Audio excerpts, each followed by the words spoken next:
This is a HeadGum podcast. All right, thanks and welcome back to the Blacklorette podcast. We're here to break down episode 2 for you in Miss Rachel's Misadventures in Melanin for the Bachelorette. I'm here as your host, Jacqueline, and I got my co-host, Miss Joi. Hi, everyone. Excellent. So let's just jump into it because episode 2 was a supersized episode without a rose ceremony, I might add. And there was so much to break down. Like, oh, so much. So the episode starts off with a group date. And I'm not going to break down all the gentlemen that were on there, but it was a group date with Ashton Kutcher and Mila Kunis. And let's just talk about it. I've never been a big Ashton Kutcher fan, but like him and Mila Kunis together, I'm like, I dig that. Like, y'all are annoying separately, but as a couple, I feel you a little bit. Like, I was like actually kind of like, oh, it's good to see y'all there. And they hosted a challenge for husbandry. What'd you think of that, Joi? I thought the husband material challenge was a lot. I thought it was not a good indicator on whether or not you'd be a good husband because based on the props they were using, everybody should have lost and everybody should have gone to child services because their babies were dying. Yeah, I think it only showed how competitive the guys can be and therefore the levels to which they would stoop to win. And our boy, Waboom. I'm gonna hit y'all with this is y'all's president. That's y'all boy. That's your boy. That's not my boy. I don't know who that is. But he is because he's our boy in hatred. That's what I'm saying. Like, you have to own that. It's almost like anti being on someone's team. Like, I have to be part of the coalition that wants to bring that kid down. Like, I'm on team, not him. Yeah, he's my boy in that respect. Cheated. Here's my thing, though, because I thought he was going to get disqualified because he definitely stiff-armed Kenny with that baby still strapped to his chest. Let's talk about it. Can we just go ahead and break down the, like, white man just stepping over a black man to get ahead? Like, there were so many levels of just, like, oh, God. Like, this is such he absolutely stiff-armed. Like, Kenny went down, and I was just sitting there like, y'all not gonna call time on him? Y'all gonna give him the role? Like, we're gonna do this? Yeah. Because I'm sitting here like, wait, but... Just like in life, sweetie. Just like in life. God, that is so, like, genuinely so sad because I was watching it. I was like, yo, he dead stiff-armed this man. Like, he went down with a baby on his chest. Yeah, no, it's awful. I feel like Kenny also should have won, being as, you know, he is a dad and has a kid. And, like, if anybody I think is going to really be able to probably have those skills outside of that whack challenge, he would be the one to do it. And I'm not on Team Kenny. Like, I really am not. Like, I'll be the first to admit, like, he doesn't move the lady parts for me. It doesn't mean he's not a nice dude, but, like, that's the dude that I'm friends with. That is not the dude I'm taking home. You can be by yourself. It's bang bang Kenny gang all over here, bruh. I fucks with Kenny heavy, okay? You know, I want him to succeed. And this is the thing, like, I think if you took, like, Kenny's personality and put him in, like, any of the other brothers on the show's body, I would be down for it, but he just doesn't do it for me. To be fair, he do got, like, a weak knees because he's a 35-year-old wrestler, but you know what? I'm seeing past that, and I'm keeping my eye on the prize. You're like, a better person. Like, the 3 dudes I had on my list since week 1, they held out strong. They had a good week this week, except for one of them I removed from my list after this episode. We can talk about that later. But the 3 that I called up that I liked early in the game, we still holding out strong. We still thugging it out. So I'm happy with my choice. And then Blake E., who I was not about because he was Mr. Let me talk about your sex. He, like, actually came correct with the, like, calling out Waboom on his bullshit. Like, he was, like, team, like, he's on the team that I'm talking about. Like, anything to get this guy gone. Blake E was all about it. So he wins a little, like, love from me because of that one. He does not win any love from me because just because you called out trash, you're able to call out trash because you can recognize trash within yourself. What? I said a little bit. I didn't say he was on my team. I'm just saying he got a little bit of love. Like, tap the brakes on that. We're not putting him in my top 3. if he gets Waboom out of here, listen, I am here for it. Yeah. You're still trash though, and I still don't believe in you, and you still were doing a lot. And I forgot that week 1 he was doing that. His whole vignette was about like super sexualized like weirdness. I forgot about that, but I'm back, and that's why so much that is seared into my brain. Anyway, so they do that, and he wins the prize, even though he cheated. And I mean, let's be honest, like, she even said it. That date was boring. Like, all those dudes were boring. Like, this is a show that is built in editing. And if they couldn't edit it together to make these dudes look like it was an interesting date, that right there says to you just how boring it likely was. And, like, Rachel was given the best, like, I don't want to be here face to all of them. And I loved it. I don't really have anything additional to add, but yeah, no, that if she said it was boring, I'll take her word for it. I did feel as though like they deliberately kind of like edited it to make it look more boring than what it was, even with the music. Like in low-key was like the. Of course they edited, but did you see Boy with his like awkward laughing at his own jokes, and then old boy sweating like he was a field hand? Like, they were so, I was just like, I was done. I was bored. I was ready for like the rose ceremony. I was ready for it to be over immediately. No, I'm with you 100%. But yeah, like I felt bad for those dudes because they didn't stress me out as the second group of guys, but we can talk about that later. And then like the confrontation with like Waboom and Blake, which I to your point, that was even more funny to me, was just watching the two men like be trash to each other. Like, that honestly made me even happier. Those two like having a semi-confrontation was hilarious to me. Yeah. So who got the rose on this date? This date was Dean. Yeah. Yeah, Dean. That's who got the rose. Because I wrote Rose and why. Because she is steady still standing for that dude in that awful black never go back joke. And even said like she would have, I can't. Yo, she genuinely has been caping for this man. And now I'm at the point where I'm like, did I put too much faith in you, Rachel? You know what though? I think like this is like the P wants what the P wants. Like, I hate to be like that. Like, I think she's just so physically attracted to him that she is just overlooking some like clear problems with him. Like, if you wanted me to be the truth, I feel like that's the case. Like, if I had to guess which one she's most like physically attracted to, I would say it would be him. Old boy she gave the first impression rose to, and whatever his name is, Javon. Which I understand, but sis, I don't care. Like, girls, stop letting your vagina make your decisions. Yeah, for you. Josiah. No, look, hey, this is how this usually goes, though. Like, listen, I'm with you. I have no problem with how she's doing it versus other people. My issue is, sis, if he starts with something that's very fetishizing, guess what he's going to follow up with the rest of your relationship. Some women don't mind being objectified into a fetish, though. Some women do not. They have no problem with it. And that is a different conversation itself. That is, I'm not saying that. See, I don't even think it is fetishizing, because it's not like I've ever been in a situation where I compromise me for a dude that I thought was hot. But I would definitely say maybe not as quick to school as I would have been, because you want them to like you. Does that make sense? Because remember, she's only known these guys for a few hours. Right, which listen, and me and Rachel are different people from different walks of life, absolutely. But as soon as he would have been like, for Joi, would have been like, yo, you know what, I'm going black and I'm never going back, I would have been like, you're actually going back to hell, because I'm not putting you on the show. Like, I'm gonna go ahead and help you out right now. No, never again. There's a video of like things white boys say to black women, like when they're trying to holler, and I forget who did it, but it is straight comedy. Like, it's the like, oh my God, you're so pretty for a black girl. You know who really speaks to me, girl? Drake. No.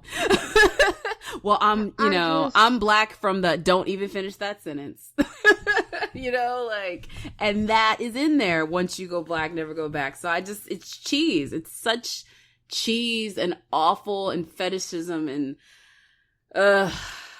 hopefully they have other things to talk about. I hope so too. Like it's to your point, it's still early. I'm not feeling it. No, I wrote down when I watched it when she said stole my line. I just wrote shaking my head, Rachel, shaking my head. Right. I'm just like, girl, no. But whatever. You're to your point, the heart wants what the heart wants. I don't agree with this. No, I don't even think it's the heart. I just think it's the punay, girl. Like she just wants to bang. Like let's be honest. Let's be honest. Put yourself in that situation at the very beginning.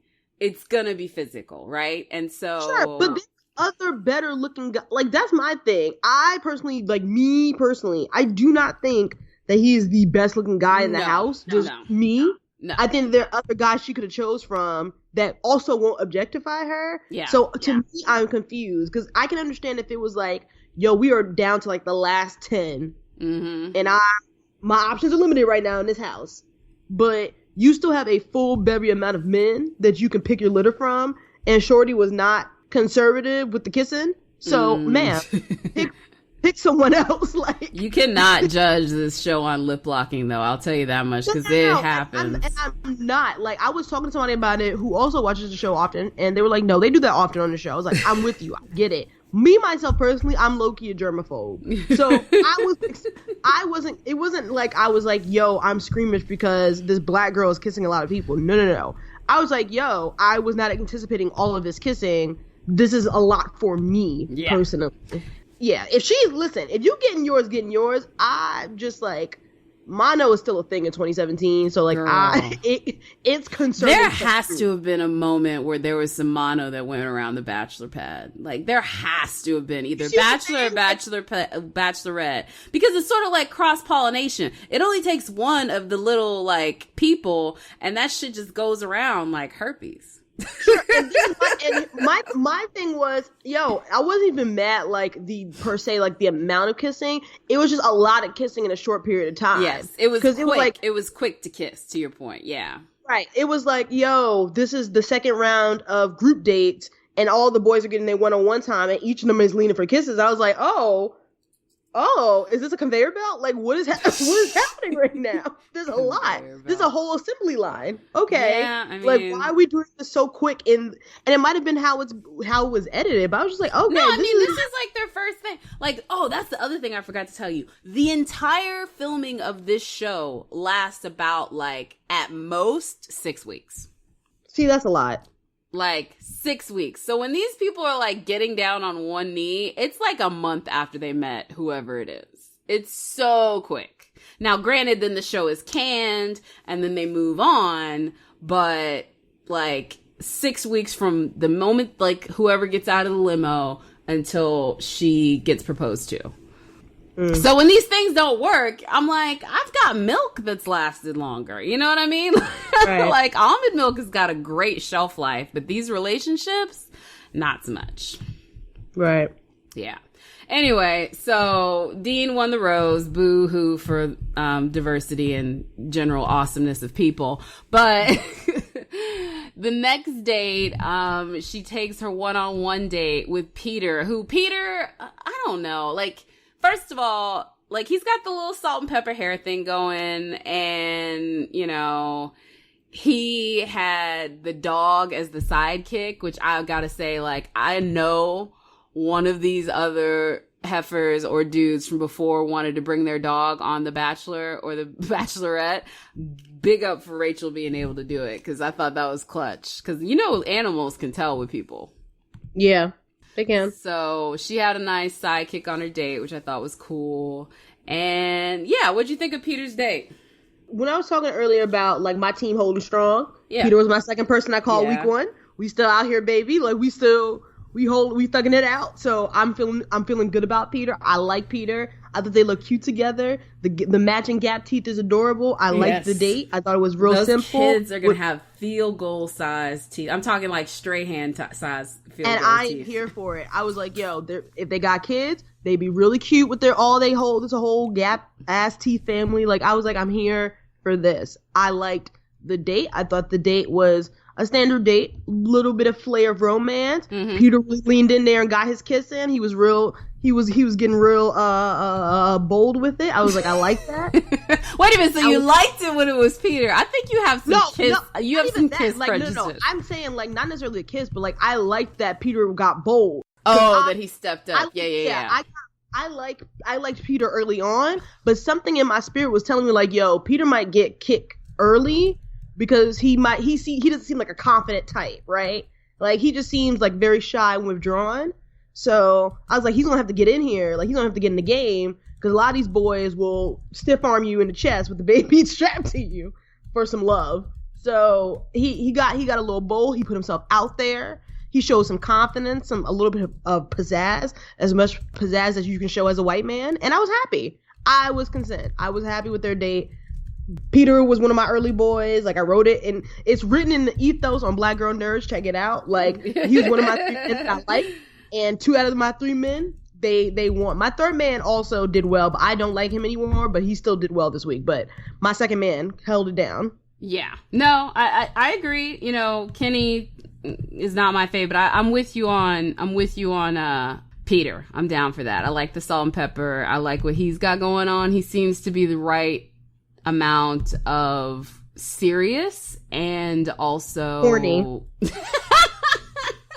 Listen, let's be honest. Yo, Rachel loves her a corny man, like on the lowest of low. She loves herself a corny man, and he's the mixture of serious, a little goofy, a little corny. He has that cornball white guy flair that I feel like Rachel likes, and yeah, we in here. Yeah, no, I'm down for sure. Yeah, I think you're right. He's a perfect balance. And I do think one thing that Rachel said even in our first date, which I think is going to be a running theme, and I feel like this is where we share a kindredship. Like, she's a prosecutor. She's a boss. Like, regardless of whether or not she's the head prosecutor or not, she is running things in her daily life. She is responsible. She is on timelines, deadlines, and managing a host of different things, right?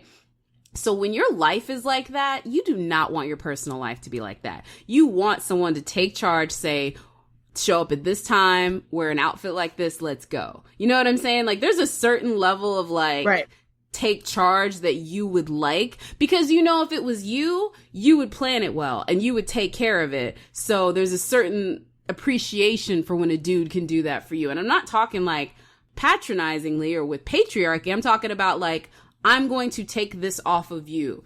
You know what I mean? Like, I'm going to pay attention to you and what the things that you like, and I'm going to craft an evening for us that is going to make you happy. Like, that. And you know what? I will say that is something me and Rachel might have similarities in. I think that's where we intersect, because for me, I am a type A person. I plan a lot. Like, I do my job. I come home. When it comes to like my travel plans and a lot of stuff, I like to travel. I like to plan everything. I'm a type A person in that regard. So if you are coming up with plans, I'll be like, yo, thank you, because I don't have to do the work. Yeah. And if they're good plans, it's like, yo, even better. Like, then I can trust you to do this. So yeah, I definitely understand to a certain degree, like, what Rachel is looking for. The romance, and I'm curious to see like her definition of romance as we progress through the season, because I'm still not getting it. Though I enjoyed the date. Like, I thought some of the date of Peter's was kind of boring, but she was like, yo, this is the romance I was looking for. And I was like, okay. I don't see the difference much between what you were doing with the other guys, but all right, I'm gonna let you rock. You were on a longer date and I didn't see the whole view and whatnot, but as I see and get to understand what, and get into her head about what romance is for her, I think I'll be able to see whether or not we're similar in terms of what our definition of romance is. Like, I thought the little, what was it, Bark Fest? I thought that was cute. They looked like they were having a good time and having a good old fun time. The date was cute. I thought Peter knocked it out of the park. He deserved his rose. Yeah, no, I think he totally deserved his rose. One-on-one dates, you really have to mess them up not to get one, but yeah. Dean is in, Peter's in, 50-50 on choices there. Oh, wait a minute. Didn't Lucas have solo? Lucas had solo time. He didn't get a rose. Yes, yeah. But, you know, there's only one rose per date. So Dean got the rose for that date. Right, but I'm saying it says a lot where he got the most solo time out of everybody. And Dean got yeah. I mean, hopefully he's 86th. I mean, Blake, I think, put him on Front Street, so... Right, which, no. I want him to get 80, like, that... I'm saying all that to say that Lucas is trash and that he doesn't deserve any roses. Yeah. That's what I'm Yeah. Trash. He don't deserve shit, and I hope he gets out of here quick. Yeah.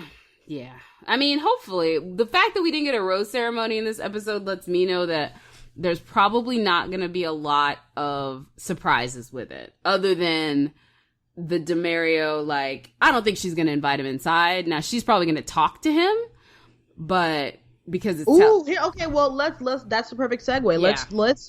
Let's talk about basketball, or lack thereof. Yeah. So loving basketball. Girl, loving basketball. More like cray in basketball and like which I didn't listen. I felt a way about that date because Rachel looked like she's never played basketball in her damn life. Yeah. Like, why did y'all do this date? And I felt why did you have this is the thing though. Truth be known, truth be told, they usually do a sports date early on. Football, soccer, basketball. So this is not the first time that has happened. Okay, but here's my argument. Did they not play pickup football early on in the husband material competition? She looked more at ease there than she did on the basketball court. Am I wrong? Yeah, but that just means, hey, look, girl, like, I'll be the first to tell you, I am not that black girl. Like, I'm 5'11", and like, I ran track because that was the only thing that didn't require coordination or balance. You just had to run. Sure. Which it might just be me being like super duper woke, like trying to like really read into this. But I was just like, she seems like she's not interested in the sport. She did play a sport earlier that seems like she was a little bit more interested. And they even have to like, and if they were doing this, they could have did track or like whatever sport she may or may not be remotely interested in. I don't know. It just felt weird that it was like y'all chose basketball, and then because majority of the dudes who was on the court were white, but still that there were black dudes on the court who were obviously doing better than the white guys. And then Kareem Abdul-Jabbar, though I love him, popped out of nowhere. I was just like, what? It was just a lot of things that I was just like, this choice makes me feel weird. Yeah. I mean, I think there's going to be a lot of that. Like, I guess I've watched too many episodes. Like I know how the show is, and they don't really think about the aesthetics sometimes because, let's be honest, they've never had to deal with the POC past week 4, so they never had to think about it. No, and that is super, super, super fair. And this is just a personal reminder, and this is not only just for ABC. Hire more black people. Girl. The ABC this is the funny thing, though, about ABC. I wonder, because I have a theory. So, you know the new president of ABC is a black woman, right? Yes. And this is the first year that she is in charge, and we randomly have a black bachelorette. I'm just saying, there have been other contestants who people had fan campaigns to make the next bachelorette. Not maybe as big as Rachel, who made it as far, but they still made it fairly far. And yeah, dude, she has now become the bachelorette. So I know she doesn't have control over the day-to-day aspects of programming a show or being the producer of the show, but I would be willing to bet that she was the one who was like, hey, kind of black. Yeah. Whether bachelor or bachelorette, y'all pick. I mean, to me, like, I could be wrong because, you know, sometimes what I've also come to understand is black folks in certain spaces, when you are inundated with white folks around you, it's not even that you start to have this level of like internalized racism. It's more like you just become so desensitized to the caucasity around you. You maybe don't point things out as quickly as you used to. I mean, you experience this, I'm sure, in your corporate environment. And so then you meet these really high up black folks who are the biggest apologists of the white folks for the way things are. You know what I'm saying? You're like, confused, and you're still young in career, and it's just like, oh, I'm not at that level yet. Yeah. And God, I hope I don't change, but you never know. And then they look at you and they're like, you have no idea how it used to be. You know what I mean? Like, they're like, you should be lucky we have Black programming on at 10 o'clock or 9 o'clock or, you know what I mean? Yep. No, that makes sense. It's just like certain pieces I was just like, girl, why did you? But that's just me, as somebody who's new to this in general, I am coming in very green. So let me acknowledge my lack of knowledge of the Bachelor franchise past these 2 episodes I just watched, right? Mm-hmm. But just because my eyes are a little bit more new to this and I'm looking at it with fresh eyes, I'm just like, that feels funky. But that's overall, like, the second date, it went and happened. Like, that basketball game was abysmal. It was trash. Like, the worst basketball. Sad. Like, I felt embarrassed for Kareem to, like, sit and watch that. Like, Kareem Abdul-Jabbar was uncomfortable. Which, side note, somebody pulled up an article that Kareem Abdul, because Kareem loved writing. Yeah, and a great writer too, by the way. So I love his prose. But go ahead. Well, somebody pulled up an article that he wrote about how the Bachelor series is killing romance in America, and he wrote this like a few years ago. So I'm curious on how much they paid him / what helped him, what changed his tune to be on the franchise. I mean, I hate to say it, but he's on the corporate titty now. I mean, he works for the Hollywood Reporter. Right, which that could be it. But like, yeah, somebody pulled that up, found that article, which is like, yeah, hey guys, like, I'm not mad if for a paycheck, you're gonna recant some things. As long as there's nothing like damaging to like our social structure, you recanting on the Bachelorette or the Bachelor franchise is really, it's small peanuts. So I'm fine with that. But like, I just find that very interesting how you wrote an article about it. Yeah, it is. And then I'm also curious because he also wrote an article just recently too. And I was trying to sit down to read it before the show, but I didn't have a chance, where he recaps what it was like to do that. And so I want to read that because I'm pretty sure he's probably going to reference it in some way. If I had to guess. That might be the case. That's on the list of things to do, is to link those articles. Because somebody pulled up the receipts very quickly and I was like, ooh. Yeah, he wrote it for the Hollywood Reporter this year. Okay. Oh my God. He wrote it in January. Yeah, there you go.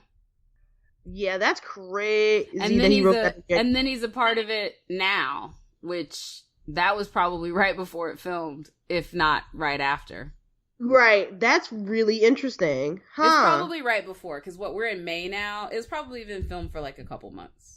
Here's the little caption. There is an insidious darkness beneath the fairy tale. Relationships on the show, which debuts a new season tonight, argues the cultural critic and NBA legend. Oh my God.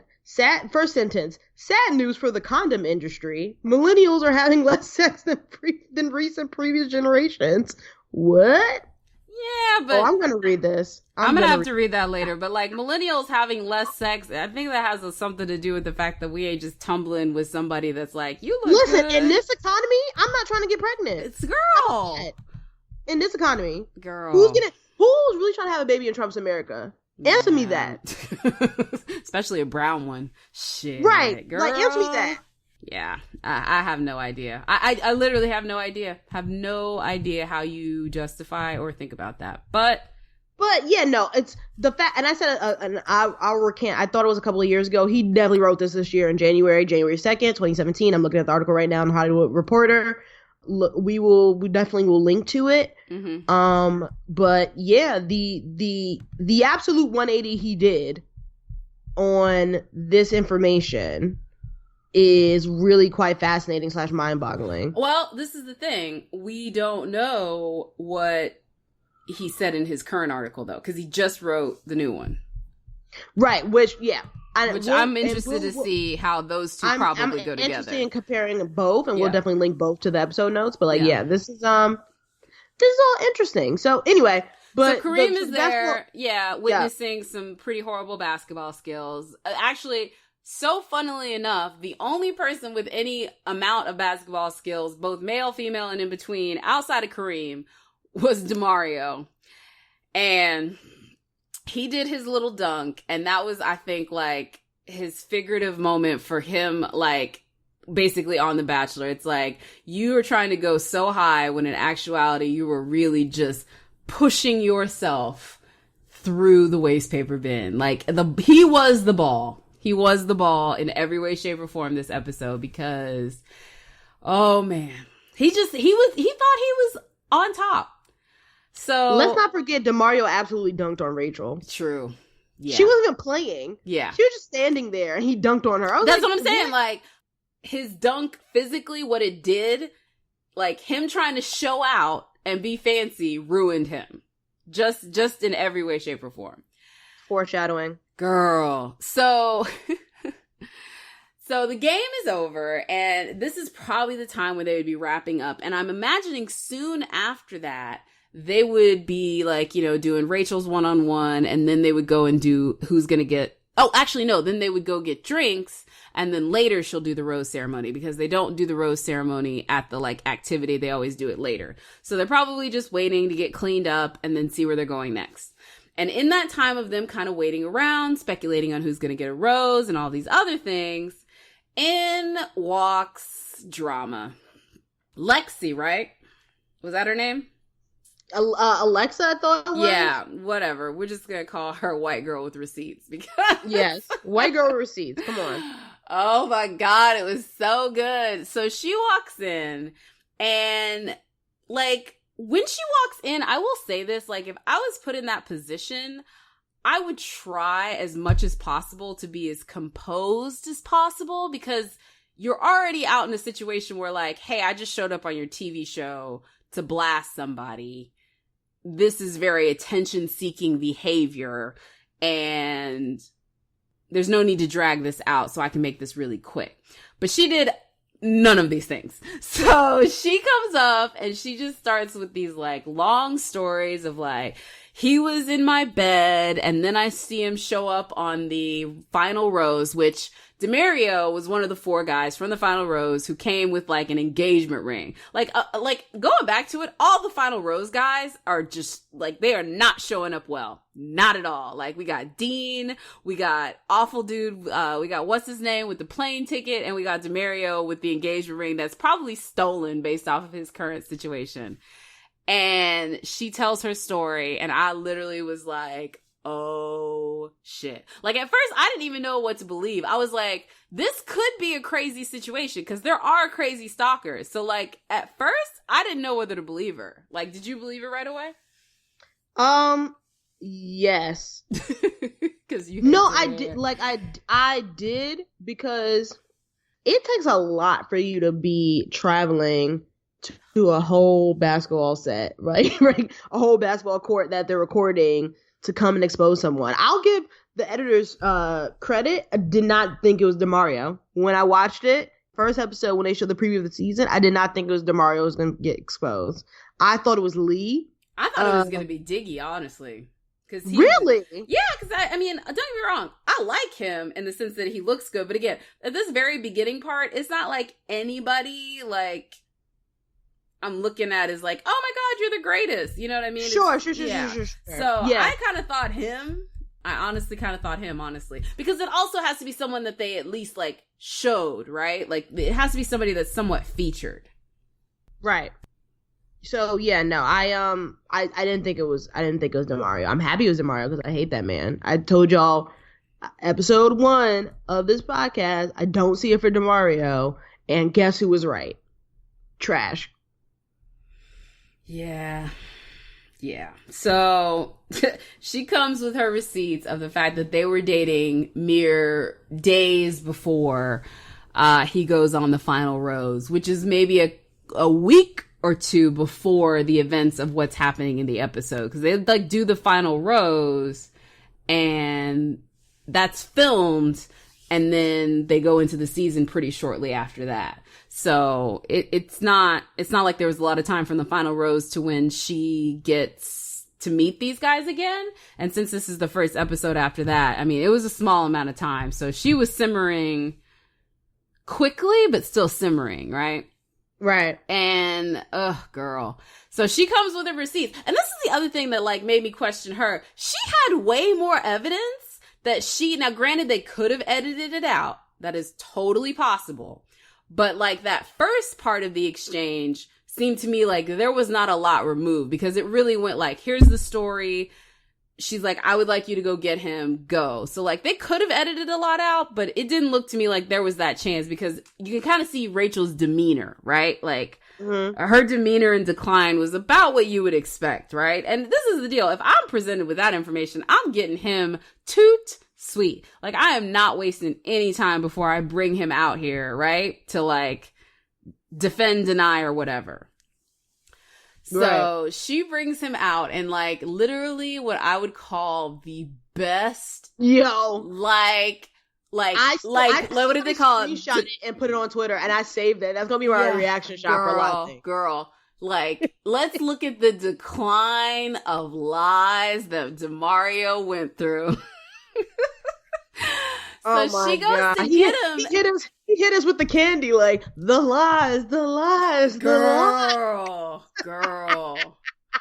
It did feel like a reunion show up in this shit, dude. Like, came with the receipts. Listen, so he walks in, and of course, you know, when she goes to get him for this confrontation, she has a poker face. Like, she doesn't look upset. Now, I can see a little bit of the twinges, but she's trying to, I think, like, show a brave face for the other, like, 8 guys that are there, or 10 guys that are there, so it doesn't look like she's pissed at them. So she plays it really cool, and then she drags him out, and he's still trying to charm, saying how much fun and blah, blah, blah, blah. Turn the corner, and then she says, what did she say? Karma's a bitch, ain't it, Demir? And he turns, looks at her, demeanor changes, and said, oh, who this? And I'm just like, really? Listen, that was the best. That whole little scene was worth anything I ever watched this season, because that was a payoff. That tickled me so badly. The way his face, because you can see in his eyes, he's like, oh, I'm fucked. But he's going to respond, oh, who's this? Like, he really. And girl played it off so well. Like, I literally for a minute was like, oh, who is this? No, you could see his reaction shot. Oh, his reaction was bad. But he was like, oh, who's this? Like, if you take the O away, his who's this was very, like, whatever. Convincing. Yeah. But that face he had was like, oh, who's this? Yeah. That who's this actually, that took me home to glory. When I tell you that who's this had me dying. And what was great was that that's how they ended the episode before commercial, and came back and replayed it, because they knew it was funny. Because, I'm certain, this is the one thing I do think, I'm certain that whoever taped has to be like a black filmographer, because they knew when to cut that who's this, and then when they come back and it's the who's this, I just thought it was so funny. Girl, it was so good though. And so he comes out there with his who's this, and one of the greatest reaction shots in the history of reality television. You know what I'm saying? Like, yeah. So he says that, and she basically, crazy girl, like, I'm not trying to call her crazy, but like, he's basically like, she literally at that point does become very like uber aggressive, like real, like, listen. And she starts cursing at him, and then his face is just like mouth open, and he has nothing he can say. And she just starts yelling at him, and then he starts calling her psycho, saying that he stopped talking to her because she's crazy, tries to pull Rachel to the side. But here's the kicker. When he started copping pleas, I was like, so you automatically lied, because you just said, who's this? Yeah. You said, the first thing you said out your mouth was like, oh, who's this? As if you did not know this woman from Adam. And then you were like, oh, we were just casual. And I'm like, so then you do know her. Why are you lying? Yeah. And then like there's like a great tweet where it's like, first, I don't know who this is. Second, she's crazy stalker. Third reaction is, it's not the same, buddy, buddy, blah. Like, it was just, ugh, girl. I don't even know how to explain it. Right. Like, how? What? Yeah. What? Like, and this is the thing. He just kept lying different stories. Like, first, I don't know this girl. Then, like, we didn't talk for a while. Then the other is, look, I broke up with her before I started the show. And when he got to that lie, that's when I was like, dude, you messed up, man. Because at this point, regardless of whatever happened, like, yeah. My favorite part was when Rachel looks at him and was like, so if she shows me your phone, am I going to see text messages where you guys are romantically involved? And he's going to look at her and be like, depending on the dates. And I'm like, sir, she's a lawyer. Girl, that's the other thing too, is like, literally Rachel lawyered him. Like, like, one of the only good things I loved from How I Met Your Mother was the fact that eventually towards the end they had this phrase when someone would like bring receipts or like call somebody out with an argument, they'd be like lawyered. And she straight up lawyered him. Like, I mailed you those keys. It's just like, right. I had this conversation with my friends too. I was like, listen, because they were like, listen, I don't know how white women date. I don't know why she was giving keys. Like, what if they were casual? I was like, listen, even if they were casual, and even if she did give him keys, why did he accept the keys? You'd have been like, no thanks. Yeah. You accept keys from somebody that's casual? Yeah. And then, like, the good night babes and all of that. The good night... Yeah. He lied. Like, guys, he is clearly a liar, and it's very clear that he's a liar, and he's a lying liar who lies. That's okay. Like, no, it's not okay, actually. Because he lied and got caught in his lie and tried to lie to a lawyer whose career is to be... She's a prosecutor. Like, her career is to catch folks and lie. Like, how did you think it was going to play out? And he was stuttering over his words. He sounded stupid. Girl. And then when she came with the like waiting to exhale ender, be like, I'm gonna need you to get the fuck out. Like, get your that shit. Was that, no, you can see. Listen, shout out to Rachel because she kept it really cute. Yeah. But you could see all in her eyes, she was about to tear his chest up, like clear out. She was going to kill him. Yeah. She, like, I saw those crazy eyes, because, you know, she looked like Robin Givens, and she got that Robin Givens, like, crazy eyes. Yes, she did. And I looked in her eyes, I was like, oh, he might not make it out alive, y'all. You know what, though? And this is the thing, too, which I feel was where you kind of saw her in her most real, is because, like, the producers are following her around trying to get her to talk about it, and she's like, I'm not going to talk to y'all right now. Y'all she said, not only am I not going to talk, she was like, what you're not going to do is play me on the show. Yes, I was like, exactly. Absolutely. Like, and this is when I got back on board with Rachel. I was like, listen, what you showed me was that, that episode 1, when you were with your friends, they ain't your real friends. Mm-hmm. Your real friends at the beauty supply store, boo. And I know in my spirit, those are your real friends. Like, your real friends will be coming on later. Those ladies that were on episode 1, they ain't your real friends. Girl, and then Chris Harrison standing out like a rejected boyfriend, like trying to get her to talk. And she was like, no, boo. Chris Harrison is the creepiest man ever. Because that man materialized out of nowhere. I turn around and the camera's on him, and he's just like standing in the corner of the basketball court like, so you're just not gonna talk? I'm looking at him like, but where did you come from? You know what's really funny though? What was the guy from To Catch a Predator that used to pop up? Yeah, like, he's Chris Hayes. Not Chris Hayes. Yeah. What's his name? I don't. Oh my god, it's not Chris Hayes. I know exactly who you are talking about though. Oh Chris my god, Hansen? Is it Chris Hansen? Chris Hansen. Yes, thank you. Chris Hansen. Yes, Chris Hansen. He does do the like really creepy Chris Hansen pop up. I mean, this is the second time he's popped up somewhere creepy. And I mean, that's what he does. Like, he does that. No, I know that's what he does, time. But like, yeah, it's still creepy every time. I'm like, bro, where did you come from? Anyway, so then the boys go. She tells them what happens. They get back home, and this is the part I did not like. I get it's a competition, right? I get you trying to win her heart. But the way they were trying to capitalize off of Rachel's clear pain made me feel weird. Like, it felt corny to me. Like I'ma sing you a Russian poem, or are you feeling better, baby? Like, are you okay? I was just like, you can keep that. Like, I just feel like it's not genuine, but that's how I felt. What did you feel?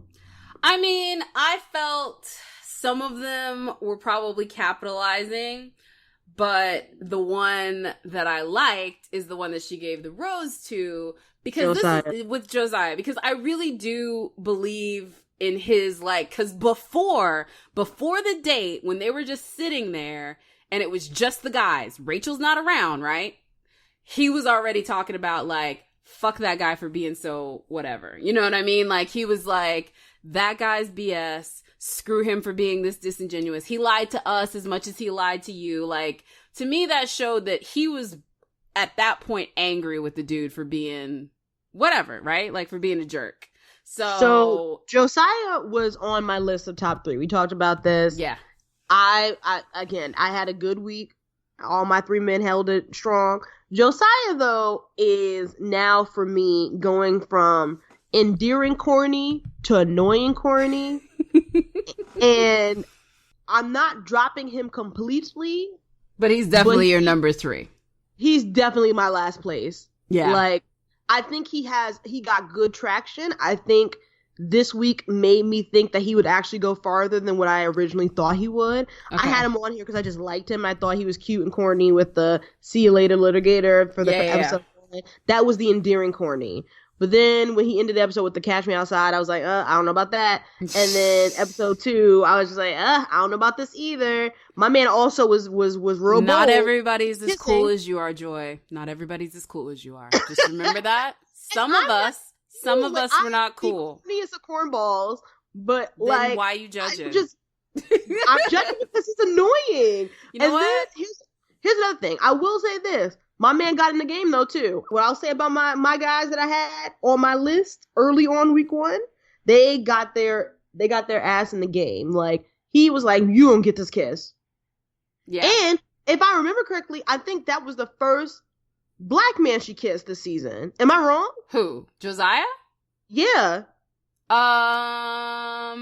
Yes, I think so. I think you're right. Yeah. So, first brother to get the kiss? First brother to get the rose? Okay. Look, I agree with you, but like, he's your number 3. He's like my number 1. 'Cause like, let's be honest, if I'm casting Barack and Michelle, that's the couple I'm picking. Sure, no, of course, they're both. Listen, aesthetically, I'm with you. I just like Kenny's personality more than Josiah. And it's not even just personality. Just remember, whoever this is going to be taken home to a federal prosecutor, right? No, and I am with you. I am genuinely disregarding the fact that Kenny is a wrestler. Yeah. Just so I can get him in my top number, because I like his personality. I feel like you have a blind spot here for him. No, I do. No, I'll be the first to admit I like his personality so much, because even in this episode, his side comments were funny as hell. I was like, yo, I bang with Kenny's personality, man. Like, I want him to succeed. Yeah. But realistically, I can understand, hey, I want somebody who matches my career, because that's how I not date. even So matches your career. I just feel like matches you in ambition and focus and what you value. Like, he could be something else. He doesn't have to be a lawyer, but no. But I'm saying, but in terms of rolling up into career, like career meaning not the same job, but like the same type of trajectory. Yeah. So it still rolls up to like, yo, you want somebody that matches your swag on a career, to your point, ambition standpoint. So I get that she probably won't pick Kenny. I still fuck with Kenny though. Like, I like his personality. I think he's funny. I think he's earnest. I think that that's really dope that he loves his daughter. And I love that he's a single dad out here trying to find love. I think that's very adorable. I see it for Kenny. I don't think he's going to win, but he solid week this week. I think he solidified his place in the house for at least the next week. Yeah. I saw it for Peter, and I still see it for Josiah, even though he's annoying corny right now with me. Now, he could change back to endearing, but just something about him rubbed me the wrong way in episode 2. I think out of the 3, like, if I had to pick a black person who I think is black dude who I think is going to go far, I think Josiah has great traction. Here's the kicker. Because of Demario, I thought Demario was going to go farther, but because Demario fucked up, I think he cleared the path that Josiah got a nice little easy stride to get to the finish line. No, I agree. Because the other dudes, there's some of them that are there. I was like, I don't even know who you are. Like, you haven't made your presence known. Like, Diggy's here, and I remember Diggy. There's one named Eric. I was like, I don't remember him. There's another black dude. I was like, I don't know who you are. Like, yeah. Listen though, the one for the win for like, you know what? Let's talk about the best capitalization for a non-date. freaking Brian coming with the adjustment and the rub down, even though he didn't even have a date. I gave him that one. I was like, you know what? Listen, that's some swag. Now that I found out about Brian behind the scenes on Twitter, I was just like, man, that really broke my heart. Because I was like, it really skewed my opinion. Because I kept watching that scene like, I love chiropractors. I do. I low-key want to marry a chiropractor because I love to go to the chiropractor. I'm being very serious. Well, don't poison me with your No, thing. I'm with you. Like, if I could carve my dream man, he would be a chiropractor because I just want free chiropractic care. Like, I love chiropractors. Chiropractors is the best thing since sliced bread to me. And the fact that he's a chiropractor, cool. Me, myself, personally, for week 2, I need to see your credentials before you be cracking my back. Because that's how you die.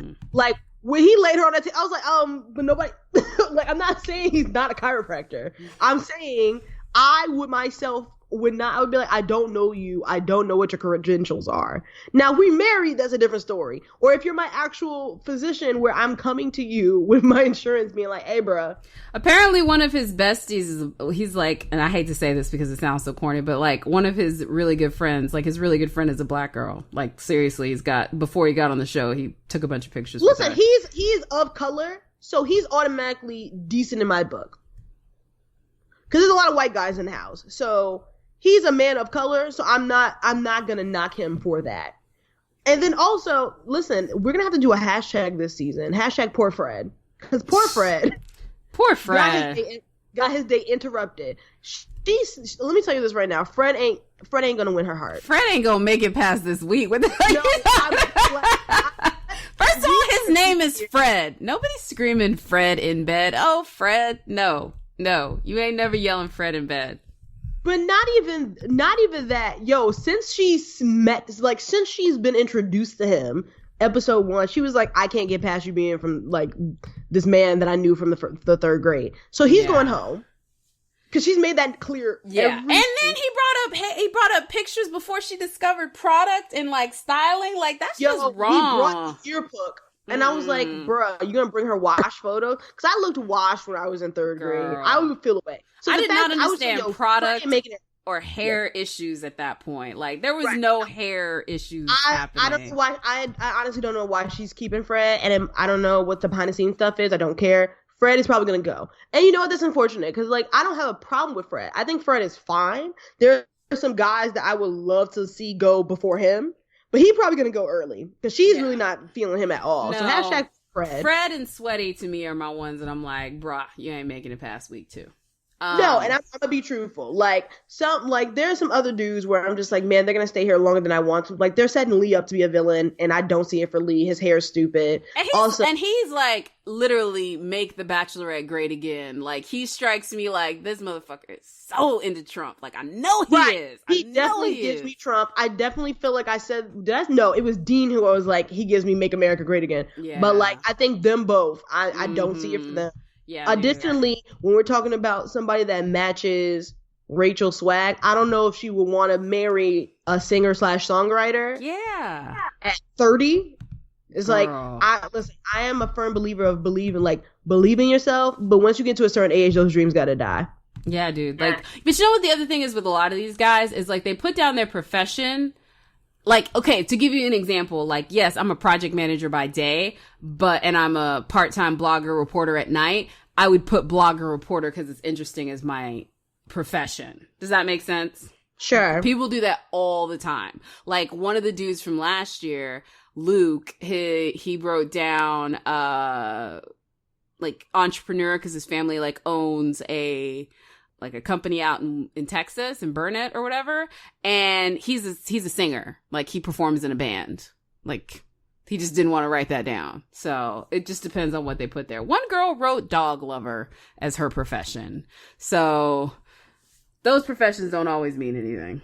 Right. But I want her to have a man with a job and health insurance. These are the things I asked for, like...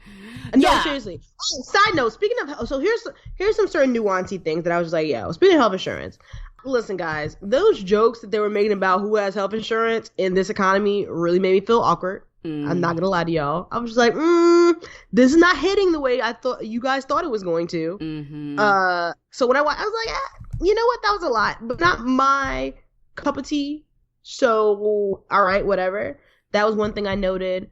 Kenny has some great side commentary. When he said, I'm telling you, when he said he was gonna break Dean's arm jokingly, that was funny. I want him to do it in real life. Oh my God. When he talked about these white boys are crazy in the house, I was like, yep, you right, bruh. You absolutely correct. Yeah. So Kenny's commentary, A+. Some other notes I had. Once again, hashtag poor Fred is going to be the hashtag for as long as Fred is on the season. So wait a minute. I couldn't tell. Was it Fred that was at the end giving Waboom the time that he did not deserve?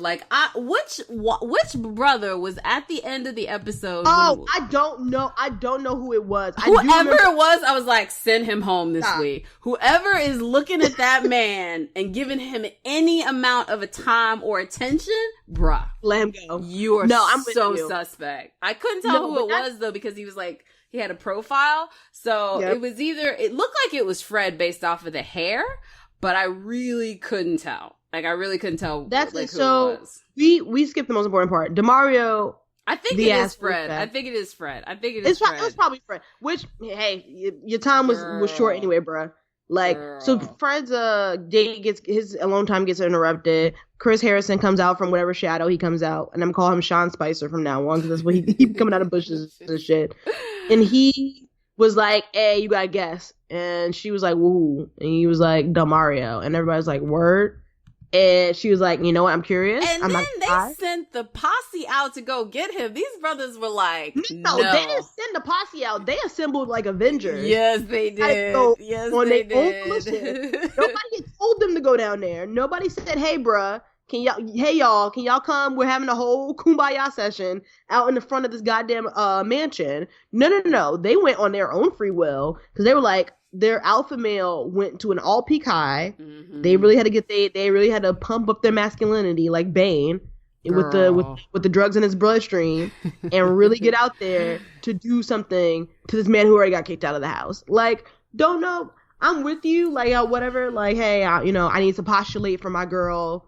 I gotta make her look like I care about her and I'm gonna defend her to the death. To me, it's corny. There's too many of y'all out here. What are you gonna do? There's mass security around. You're not gonna find nobody. For me, yeah. I mean, it's you're right. It's postulating. It's puffing out your chest because she's there. And you know what's really funny is you'll hear the same phrases over and over again in this show. I'm not here to make friends. You're different when she's not around or he's not around. But I will say one thing is honestly internally true. And that is the last one, which is how they act when the bachelor or the bachelorette is not around and they know they're not showing out is very telling. And whoever it is, it says something. Do you know what I mean when I say that? So Waboom, for whatever he is, he's a corny, attention-seeking dude, no matter if she's in the vicinity or not, right? Right. So there's a certain thing about, even though I'm not about those people, I'm down for their authenticity. At least you're being authentic, because on this show, authenticity is a commodity in very high demand. And there is a very low supply. Argue that DeMario was very authentic in himself. He was lying. He definitely was lying, but from the beginning, I was like, ain't something not right with that dude. You know what, though? You picked up on that, but I guarantee you everyone listening right now would and did not. Yeah, no. Something in when he had them tickets for her, and I was like, you've never met this woman in your life. Why are you giving her tickets? I was like, something ain't right with him. No, and I agree with you. But not everyone is going to take that same opinion of you. Whereas, I feel with DeMario, we saw him in his most authentic when he just got schooled because he was so dumb with his responses. If nothing else, that dude was eliminated for being that stupid. Right. He wasn't even, this is what I'm saying, you start off the gate lying, who is this? And literally not even a minute later, you were like, we just had a casual. I was like, so you do know her. He was just he couldn't even lie well. He couldn't even come with a good lie. And granted, it's kind of hard to come with a good lie when you've got a big ball of angry fury in front of you that's literally calling you out on every wrong thing that you did. But he handled it not well. There's no way he could have handled it better, to be honest, because he got caught in a he could have at least no, this is the way you handle that. Like, truth be known, first of all, who this? Be like, Rachel, I have a feeling that I know where this is going, but I just want to let you know, no matter what is said right now, I want to make sure at the end of it you give me a second to explain. That's it. That's the only thing you can do. And you just better hope she doesn't say anything too damaging. Like, the less is more. Like, he just kept digging himself deeper. You know what I mean? Like, depends on the dates. Like, don't defend yourself. Let her tell everything she has to tell. And then at the very end, be like, I want to talk to you. Also gives you fucking time to think about what to do. I'm really calling myself out for being like a good liar, but really it's more like I've been in those corporate meeting rooms when people try to ambush you, and I've learned that there is a way to approach that ambush, and like getting defensive and getting emotional is like the last thing you need to do. Because I don't know if you've been in those boardrooms where they bring you up in some stuff and they show you some things. Like, the worst thing you can do is react emotionally. Like, you're just sitting there like, be like, it's like, do you have anything to say? It's like, I'm just processing everything. Continue. Like, like, my old boss used to get so mad about that because she would like come with all these things trying to get mad about it. And I would be like, well, I'm processing it. And I think after this meeting, you've given me a lot to think about. I would like to continue to digest it. And then I think we should reconvene tomorrow. Like, they get so mad. Like, I'm telling you, man. Some people like live off of reaction, and when you're dealing with that girl who, like, honestly, let's be honest, she's doing that solely to watch you burn, only thing you can do is not react. So, not saying that DeMario has that kind of good sense, but I think at least for that, he would have been way better off than him just trying to yell at that girl and lie his way out of it. Yeah, no, nothing about anything he said was intelligent or good for him. Yeah. But anyway, so let's go ahead and talk about favorites and tops. So I feel still good about all my picks. I still like Alex, although he wasn't really as present in this episode. I still really like Brian, even though you've internet discovered his faults. I'm just going to ignore them. The same way you ignore Kenny's wrestling, I'm going to ignore Brian's possible Ponzi scheme. And and I still like Josiah. So those are my three. Where are you at on your folks? My same people, man. And we are out here. We are holding it down, holding it strong. Kenny, I got Peter, and I got Josiah. 2 out of 3 of my dudes got a rose. All 3 of them, I am confident, are going to stay in the house. Yeah. At least for the next week. Same here. So I'm feeling good. My picks, since week 1, I'm a newbie to this, but I think I made some good choices. Yeah, I am a little concerned about Alex because he didn't get a lot of time, but I just feel like there's enough low-hanging fruit for her to dismiss that he probably will make it through. But Alex needs to start making some impressions, for sure. For sure. Let's go ahead and say it. Do you think she lets DeMario participate in the rose ceremony? My heart wants to say that she does, just to be petty and not give him the rose. But I don't know. I can't call with Rachel. I really can't call with. She's made some decisions where I'm just like, eh. And I'm not even talking about like rose ceremony decisions. I'm just saying like comments when there's no person on the line. Like, I'm not gonna lie, like how she's been hyping up Dean has really shaken my trust in her. So I can't call it. What about you? I'm going to say that she talks to him, but he doesn't make it into the house. Mostly because I don't believe any of those dudes are going to allow it. Like, before he would even be able to slither through the gate, they're going to be, like, coming up trying to put their 2 cents in. Like, that's fair. I think that's more realistic. So, but, like, her herself and what she's feeling, I genuinely don't know. Because I'm surprised that she was even like, yo, my curiosity, like, I want to see what he wants to say. And I'm just like, but why? Yeah, and she dismissed him very easily. So I think at that point, she's literally just talking to him for the TV and maybe even yell at him. You know what I mean? Like, she just wanted to embarrass him some more. Which, yeah. If she does any of that, I'm fine with. But that man better not go into this house. I think people who are genuinely probably up and to get eliminated, which with the DeMario shakeup, I can't call it. But if she eliminates more than one guy, I think Iggy's gonna go. Yeah, Iggy's gonna go. Fred's gonna go. I have a feeling Bryce is gonna go with his elvish ears. I didn't even remember. I didn't even know Bryce was still in the house. Girl, exactly. Nameless. And I also think Matt will go. And no shade to Diggy. Diggy might go because Diggy has not gotten any FaceTime like that. Diggy's gonna make it. Diggy's too cute not to make it. Oh, and Matt's gonna go. Matt was the one that was the penguin the first episode. I would definitely pick him not making it. I forgot he was in the house too without the penguin suit. Either Jack Stone or this is the problem. Jack Stone or Bryce. One of those two is going to leave. I don't know which one, but one of those two has to leave. But then remember, Jonathan's still in the house. The Tickle Monster, he might go too. Please. Also, wait, isn't, what's his name? Adam with the doll. Yeah, there's some creepy ones left. Like, this is the thing. I just feel like Rachel got the wide breadth. Like, she got, like, some really top ones and some scrubs. Like, I am very much questioning, like, first of all, just the gentlemen are usually better looking. Like, they're all cute, but, yeah, like, I don't know. There's some scrubs on here. Yeah. I think, there's a lot of, he's cute, and cute is great. Do not get me wrong. But, like, normally it's, like, a group of, like, male models. Like, oh my God, he is so sexy. Yeah. Like, but no, there's a lot of, he's really cute. I can settle down with him. I can make babies with him, and this will be fine. Yeah. But, hey, you know what? I don't know what she asks for in terms of, like, that may be part of, like, make it a part. To me, personally, and I understand comparing to other seasons, I kind of like human-looking guys. Uh-huh.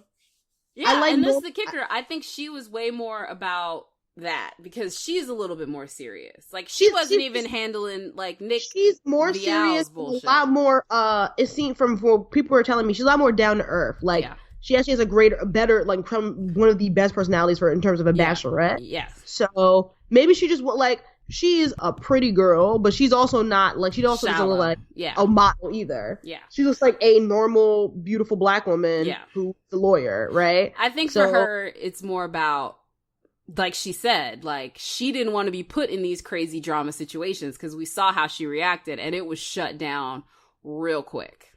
Which, when you're bringing models into the situation, there is a chance that shit can be consistent.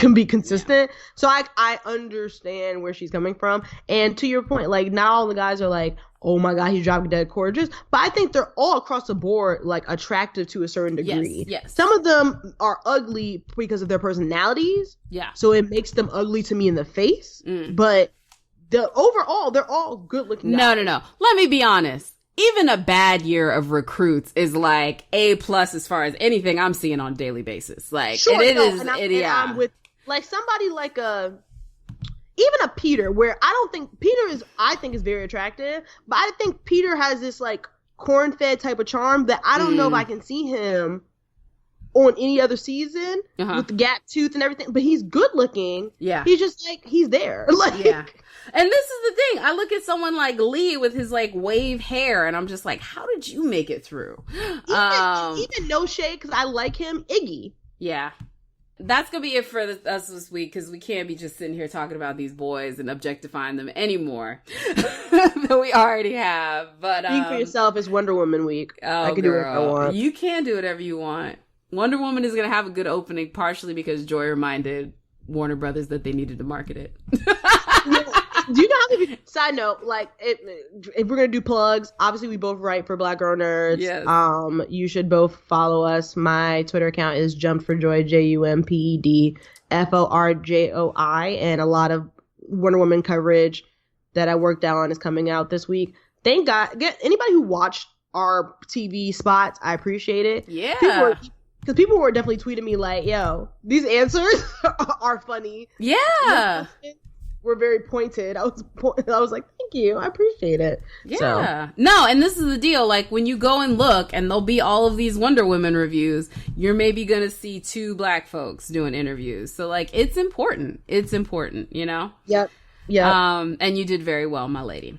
Anyway, so that's going to be it for us to say. You can find me at Miss Blurdes on Twitter. You can follow our official account for the podcast at the Blacklorette. Much apologies that it took us a little while to get on the schedule, but we're going to try and keep this out every Wednesday going forward. And we're going to also try to live tweet every Monday night. But needless to say, Monday's not easy on a holiday to get in front of a TV. Not going to lie to you. It was a little tricky this week, but hopefully we'll be live tweeting next week, so you can catch us then. If not, we'll catch you next week, and see you guys on the internets. Bye. Bye. Hello, everyone. This is your host, Jacqueline, and we have just watched episode 3 of The Bachelorette. Welcome back to Misadventures and Melanin, the Blacklorette podcast. I'm here, Jacqueline, with my co-host, Miss Joi. I don't know why I'm still watching this shit. It's going to be a long season, girl. It's going to be a long season. Like, if you're already fed up now, you need to go ahead and just, like, come to peace with it. Because this is the other thing. Can you imagine not watching next week to see what the fuck is about to roll down? Let me tell you, I'm bullshitting because I surely woke up. So I didn't watch it live with everyone else. And we promised next episode we'll live tweet. Yes. One of us will live tweet on the Blacklorette Twitter account. I did not. I had plans yesterday. I went to an event. So I woke up at 5 o'clock in the goddamn morning of my time. I live on the East Coast to watch the show. And were you screaming at 5 in the morning? Because I was sure as hell screaming when I watched it. 3 different times I screamed. And I was like, got in the shower and still went to work. I did not get a sufficient amount of sleep to prepare for tonight to record this podcast. So if you guys aren't aware, we typically record Monday or Tuesday after the show. So like early in the week. So we both at least try to do it live, watch it live. Yes. So that we can record either right after or record it on the next day, depending on our schedules. But sometimes it's hard out here, bruh. It's hard in these streets, man. We have lives, and we can't revolve our lives around trashy ass TV. But I sure as hell would. But let's jump into it. Let's get started. Let's not just excuse our shortcomings here. Listen. First, the episode starts off, as we recall from last time, it left off on a cliffhanger with DeMario doing the worst impression of, who? Who's that? Like, with his girlfriend that shows up. And Rachel quite rightly sends him home after the end of the basketball date. And the cliffhanger from last time is he shows back up at the mansion. And he says, hey, Rachel, I want to talk to you. By the way, like, that's totally orchestrated by the producers. Like, he's not showing up there unless, he thinks he's a chance that he could get in. So the security guard be like, we don't know if we can let you in, bro. I'm like, bitch, you're about to let this fool in. So he shows up, and, I mean, his game, like, I was just sitting there the whole time being like, listen, like when he gave his little lame quote, I was just like, bruh, just go home. Like I personally would lose respect for her as the Bachelorette. That might make me turn it off if she didn't at least send you immediately home. You know what I'm saying? But he came back. I mean, did you think he was going to make it inside? You know what? It's a toss-up. I talked about this last weekend where I was like, Rachel has given me some things that I had to chew on. Where I was like, I don't know. She might not be down for the cause. I was appreciative. I wouldn't say I was proud, because she should have did it. Yeah. I was appreciative that she did kick him to the curb. My favorite thing was that, listen, like, I think the future is in this house, but I think your future is the opposite direction. Like, yeah. She was, like, very clear and cut and dry, which I appreciated. And you know what? She said something that I appreciated, which was the fact that she said, look, because this is the deal. None of these dudes are ugly or homely. I mean, you can't be expecting that they lived as monks before they decided to come on this show. Sure. Yeah, so the fact that he maybe was dipping into some scandalous, that's not surprising. The surprising thing was that he didn't at least own up to being like, hey, this wasn't my best moment. Right, how about this? Like, yo, when I'm assuming the process is a little long to get through the Bachelorette, like, process, whether it be the casting calls, like, everything, signing up for it, whoop-de-whoop. I can see him being like, well, I'm not going to let go of the old flame while I'm still there. Yeah. Before I get the new flame, whatever. But I think she made it very clear, like, yo, if you showed me that when it came to tough decisions, that you'll lie in order to save face. And quickly lie. And it was just a bad lie. So I'm glad she confronted him on it and was like, listen, if you were honest and upfront and did it a better way, like, let me explain, like, she was like, you may have had opportunity and still might have been in this house, but you're not. Yeah. She did a lot of cold-blooded things this week, which I'm not faulting her for it, but she definitely did some cold-blooded shit where I was just like, well, hey, girl. That was not cold-blooded. We will get to that in a minute. And personally, Right. for me, I did not feel that was cold-blooded. In fact, the whole time I was like, this needs to happen. I'm saying cold-blooded in a funny way. I don't think she's genuinely cold-blooded. Yeah, because I was going to say, like, I loved her decisiveness on a lot of shit this week. I was like, based on what people have told me in the past from prior bachelorettes, they seem a bit spineless. yes. So I would say, I think versus them, and please be clear, when I say somebody's cold-blooded, I usually say it with awe and praise. I love cold. That's a compliment in my eyes. So I appreciate it. Man. Yeah, I like the cut and dryness of her decisions. Yeah. Well, we'll get to those decisions in a minute. So Demario gets sent home, quite rightly. And let's talk about the men real quick before we move on to the next bit of the rose ceremony. They were posted up. I got some notes. So my notes aren't about them being posted because first of all, what the fuck are they gonna do? They're security on guard. Girl, go back in the house. Drink your wine. My notes were in between that and the rose ceremony. So like the one-on-one time she had it with the men.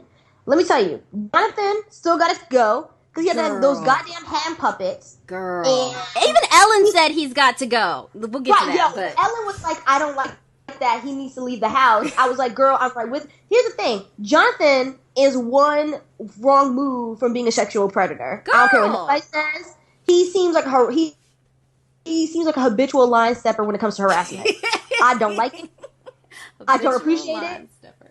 I've been saying my man gotta go because he does not. I feel like he does not understand what the word consent means, and I'm being so serious. I know you're not being. Look, he's got creeper face.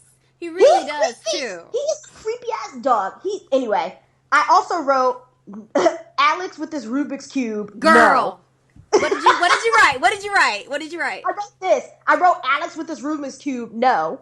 That's what I wrote. No! Oh, you know what? Me and you about to be so through. Because let me tell you what I wrote about Alex and his Rubik's Cube. This is what my note literally says. Alex plus Rubik's Cube equals panty droppers / move my world with no batteries. I was so in on that shit. I was just like, oh, do me some graphic equations and tell me I'm pretty and I will give you babies. Oh. See my face right now because I'm so disgusted. Girl! Jack! Dog, madam, how are you on? If somebody is on a one-on-one solo date with me and they're doing a goddamn Rubik's Cube, I'm smacking that shit out their hand. What are you doing? You know what? That's the difference between me and you because I like the fact that he can do two things at once with the analytical mind. And Rachel was into it, okay? And me and her are on the same level. Look, you have Kenny with his heart. We gotta want what we want. I'm gonna tell you this right now, Alex. At this moment, Alex. With his, like, I speak, like, 3 different languages, and he's got the mom involved with the cooking at the home and the Rubik's Cube, and he's into technology. Like, girl, I will give him babies. I will. If he becomes the Bachelor, bitch, I'm signing up. No question. Let me tell you this right now, because you put a perfect segue. My man Kenny, my homie Kenny, bang, bang, Kenny gang, all day, every day. My man showed her the pictures of the children, talking about daddy-daughter day. You know what? Like, not everybody likes children, Joy. Right. So Rachel hasn't kicked him out yet, so she clearly likes children, because she has not said shit about it. Or she just don't want to be seen as the woman who hates him. She didn't care about, we'll get into it, she didn't care about being the woman who didn't like other things. True. This episode, this is the second time she said something nice about Kenny being open and honest and loving towards his daughter. The second date in a row. You know what? That's like, you know what? Whatever. I'm not dissing on your Kenny, but it's kind of hard to criticize the dude that's all about his daughter. Like, you look fucking heartless. She's not dumb. Right. Well, but no, and I agree with you, but like, I think there was enough displays of this episode. If Rachel ain't feeling it, I genuinely think that she's old, like, if she is 32, like, I don't see how that's a bad thing to him to have a kid. I don't think it's a bad thing. I just don't think he gets to have a trump card because he chose to not use condom that night. Like, he's sorry. Yeah, no, and I'm with you, but I'm just saying, like, I like that first of all, anytime like I see Black father love, I'm here. Like I think that's dope. I agree, and I'm making fun because I know how much you stand. He's on that bullshit. Yeah, but like, I know how much you stand for Kenny. Yeah, but you dissed on Alex Ruby's cute. I don't think we could have a different reaction to the same thing because I was like, when I that was amazing. Looked at that Rubik's Cube scene, and I was like, what the fuck is this? So again, it's difference in opinions. I'm gonna be a Kenny fan, and not even like don't worry. I'm gonna critique Kenny later in this episode, and I will critique Blake. I will critique Alex. Later in this episode as well, and okay. Blake and Alex both have some big question marks for me as my front runners. I'm like, did he just say that? Anyway, but Kenny, Alex, also Will. Yes, I wrote that down too. Will, where the hell has Will been? Finally got some common attention. That's what I wrote. Yep. I'm like, I wish you would. Will you? What? I was so about it. I was like, Will. You know what I liked about this episode is we finally saw more of the black men on the board. Yeah. The last episodes have been monopolized by Josiah and Kenny. Yes. Which is not a bad thing, but Josiah was like nowhere to be found in this episode. Girl, it was Where's Waldo for that motherfucker. You would think he left. It was weird. But that's what happens with this show. I will say that. Like, you will have people that are very centered in on an episode, and then they disappear. And just remember, this episode, where we've gotten, is probably only encompassed about a week of actual time. Right. No, I'm with you. Yeah. Like, that's the thing. So, like, the last 2 episodes, we've gotten in terms of most screen time, the least screen time. Like, does not in this episode has been Kenny, Josiah, Fred. Yeah. Because I got a little sprinkle of screen time. Yeah. Hashtag for Fred. And who's gonna cry for Fred? Because I'm not. I've been saying this since day. Hashtag for Fred. For Fred. No, it is. Listen. But this time around, the stars, the black stars in the sky were Will, Eric, Anthony. Yes. And I will say I liked that they had their moment for sure. Yes. And I'm glad because, like, I want to see more of the black men get their looks because, quite frankly, there's a bunch of white dudes that are roaming around. But there's also some white dudes. Like, Demario showed his ass first, and so he definitely gets the biggest ass. But as I'm looking down the list, there was some ass showing on this episode, and it looks to me like there will be a continued effort of white boys showing their ass. So I'm all down for that. I'm here for it. So let's get into the rose ceremony because the biggest asses of the ceremony. And I'll give you this. When it got down to the final 3 dudes, like 3 dudes. Was it 3? 3 dudes. 4. It was 4 dudes that it got down to. And then she chose, She chose Diggy. Which is another black dude who hasn't got a lot of screen time. But when I tell you I did the biggest yell, I was pro Diggy that moment. I know you were because I literally was like, I wrote down Blake Y because I figured that she was going to give it to Blake. And then I also wrote Blake is still gay. Like, no judgment. On Blake, you can be homosexual, curious, leaning, queer, whatever, bruh. But you are suspect on a show that is for heterosexuals, and you are proclaiming your sex drive and women. I question you. Like, if I was with you, I'd be like, are you into dudes? Is this something you want to bring into the relationship? I hope in future seasons, in terms of the Flat franchise, that it's only viewed as, like, I think consumers in general assume that it is heterosexual leaning. Yeah. We don't know if the Bachelor... Well, I know with Blake, it's no. Blake is not straight. We don't know if the Bachelor or Bachelorettes of past have been more on the queer overall spectrum, where they could be bi, and they could like both. There's been a couple that have been that, actually. I think there was a couple of girls that said that they were... It's usually one sex vying for the hearts of the opposite sex. Yes. Like, that's typically how it is. He could easily be queer or pan or bi or whatever. Yeah. And this is the thing. I'm okay with it. Just, own your truth, dude. Well, my thing was, stop being fucking weird. Like, the point of the matter is that Blake came in hot and heavy on the weirdness. Yeah, and then this is the other thing. Like, even if that was your truth, he put himself out there with this sexuality thing and just talking about women that just, it was... I wrote Blake, quote, like, parentheses, sex deviant, close parentheses. Yeah, I mean, look, if he's sex positive, I don't want to shame him. What I'm more about is you came in with this vibe that's just putting something out there that I find to be inauthentic. That's all I will say. No, and I could be wrong. I don't want to judge him and try to, shame him for his sexuality. If you're a sex positive person, go ahead and do you, boo. But it doesn't feel like that. It feels like you are literally trying to, like, compensate. Right. And that's just me. I could be wrong, but he did not come off well. I would say this. We across the board want to make this clear because we want this to be, when we have listeners like listen to these episodes, we are a very pro-queer space on this side of the fence. Exactly. Like, we want to have a openly queer bachelor or bachelorette in the future. Yes, like, Lord. Let's do this. Important. Or better yet, like a bisexual or pansexual bachelorette, and you have everybody, and it's like the smorgasbord. Like, you know what I mean? I'm here for, like, this is, I want So here for that. So here for it. We want it. So my main concern has always been that I always thought Blake was weird. I always thought he had this weird, like, he's focused too much time on Lucas and other the issue. Which, don't get me wrong, I want him to get him out the paint, and he did. So thank you, Blake. Yes. But Blake also got himself out of blank. Yeah, this is the thing. Blake got focused in on himself. Yes, that was a problem. And focused in on Lucas. And if he put half of those both attentions towards Rachel, and it would have been a whole new different story. So anyway, that interaction outside of the house after they both got kicked out, girl, things I've ever seen. So weird. It was so weird. You know what though? So weird. Blake had a moment. He did when they were both talking, and Blake is getting ready to leave. And he comes up and he gives Lucas, like, a great F you, like, you won because you got me out. If he would have just left right then and there, he could have left with some dignity.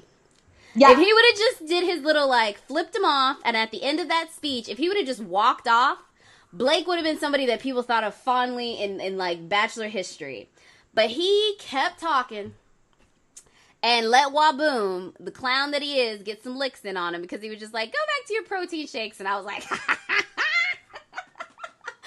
that's pretty good, bro. It's pretty good. So, yeah, he let Waboom get some licks in on him. And but I'm glad they're gone. I'm glad that they didn't keep Lucas on longer than what he needed to because I thought he was going to be there at least for half of the season. The fact that he was gone episode 3, thank you, Rachel. Get him the fuck out the paint. Not only that, though, too, let me just say one more thing before we move on, though. The fact that when Rachel confronted him on the bananas, which is also one of the worst exchanges I've ever seen, and he said, I don't eat bananas because I don't even know what diet he said. He's like a specific carb diet. I was like, well, that's weird. I was like, dude, like, if that's your reasoning, how about no, I don't do that because that's bizarre. That is so bizarre. What, exactly. And that is bizarre behavior. Also, too, from that rose ceremony, one thing I picked out, Adam from Dallas, I've met him. I'm going to put it together as to what exactly, but I've met him. And I think I've met him from my previous job, but I know that kid from somewhere. And I'm like, and I know that's like, everyone's like, oh, but I'm like, I know that kid from somewhere. And it's not the first time. I've actually known 3 or 4 people that I've, like, known that have made it on the show, and he's one of them. And so I'm going to try and figure that out. And when I say know him, like, his name ain't in my cell phone, but, like, maybe went to a bar that I bartended at or something, but, like, I've talked to that dude in, like, person. So I'm trying to figure that out. That's just my own mental note to let you know. Never know. All right, so we will follow up on that later episodes. Yes. So do your Googles and we'll get back. So first group date is at Ellen, right? So Ellen. Oh, wait. Before we go to the group date, though, just one thing. Matt, Lee, and Jonathan all got a rose, and those all could have been cut so quickly. So.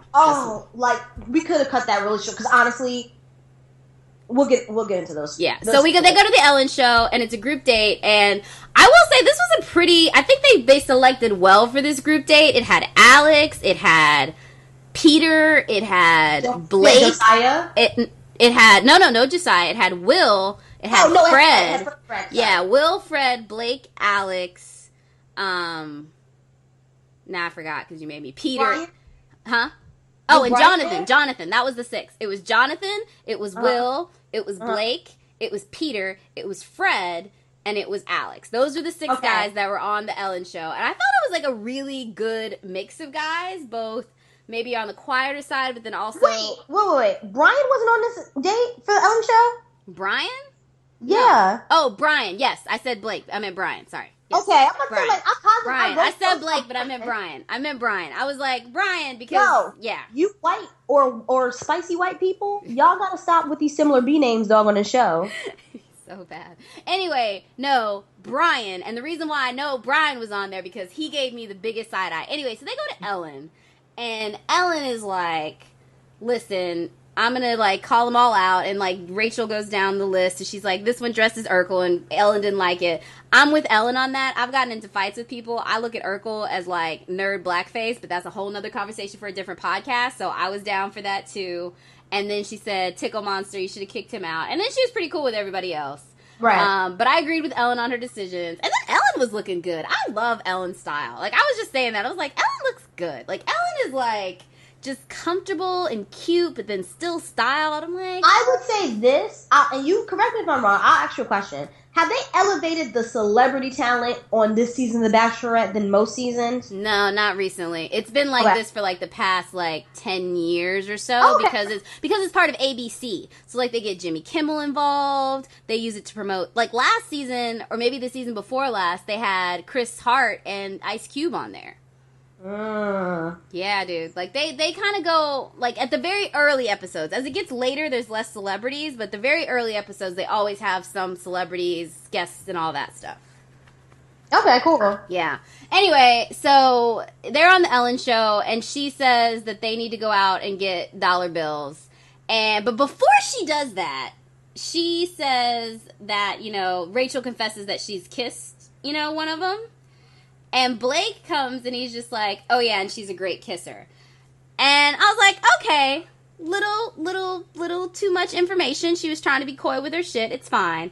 And then here comes Will, and he's like, "I can second that." I'm like, okay, y'all need to tack the brakes. And then, Brian comes back with, "He got my sloppy seconds." And I came unglued. I was so through with him at that moment. I was like, that is so disrespectful to her.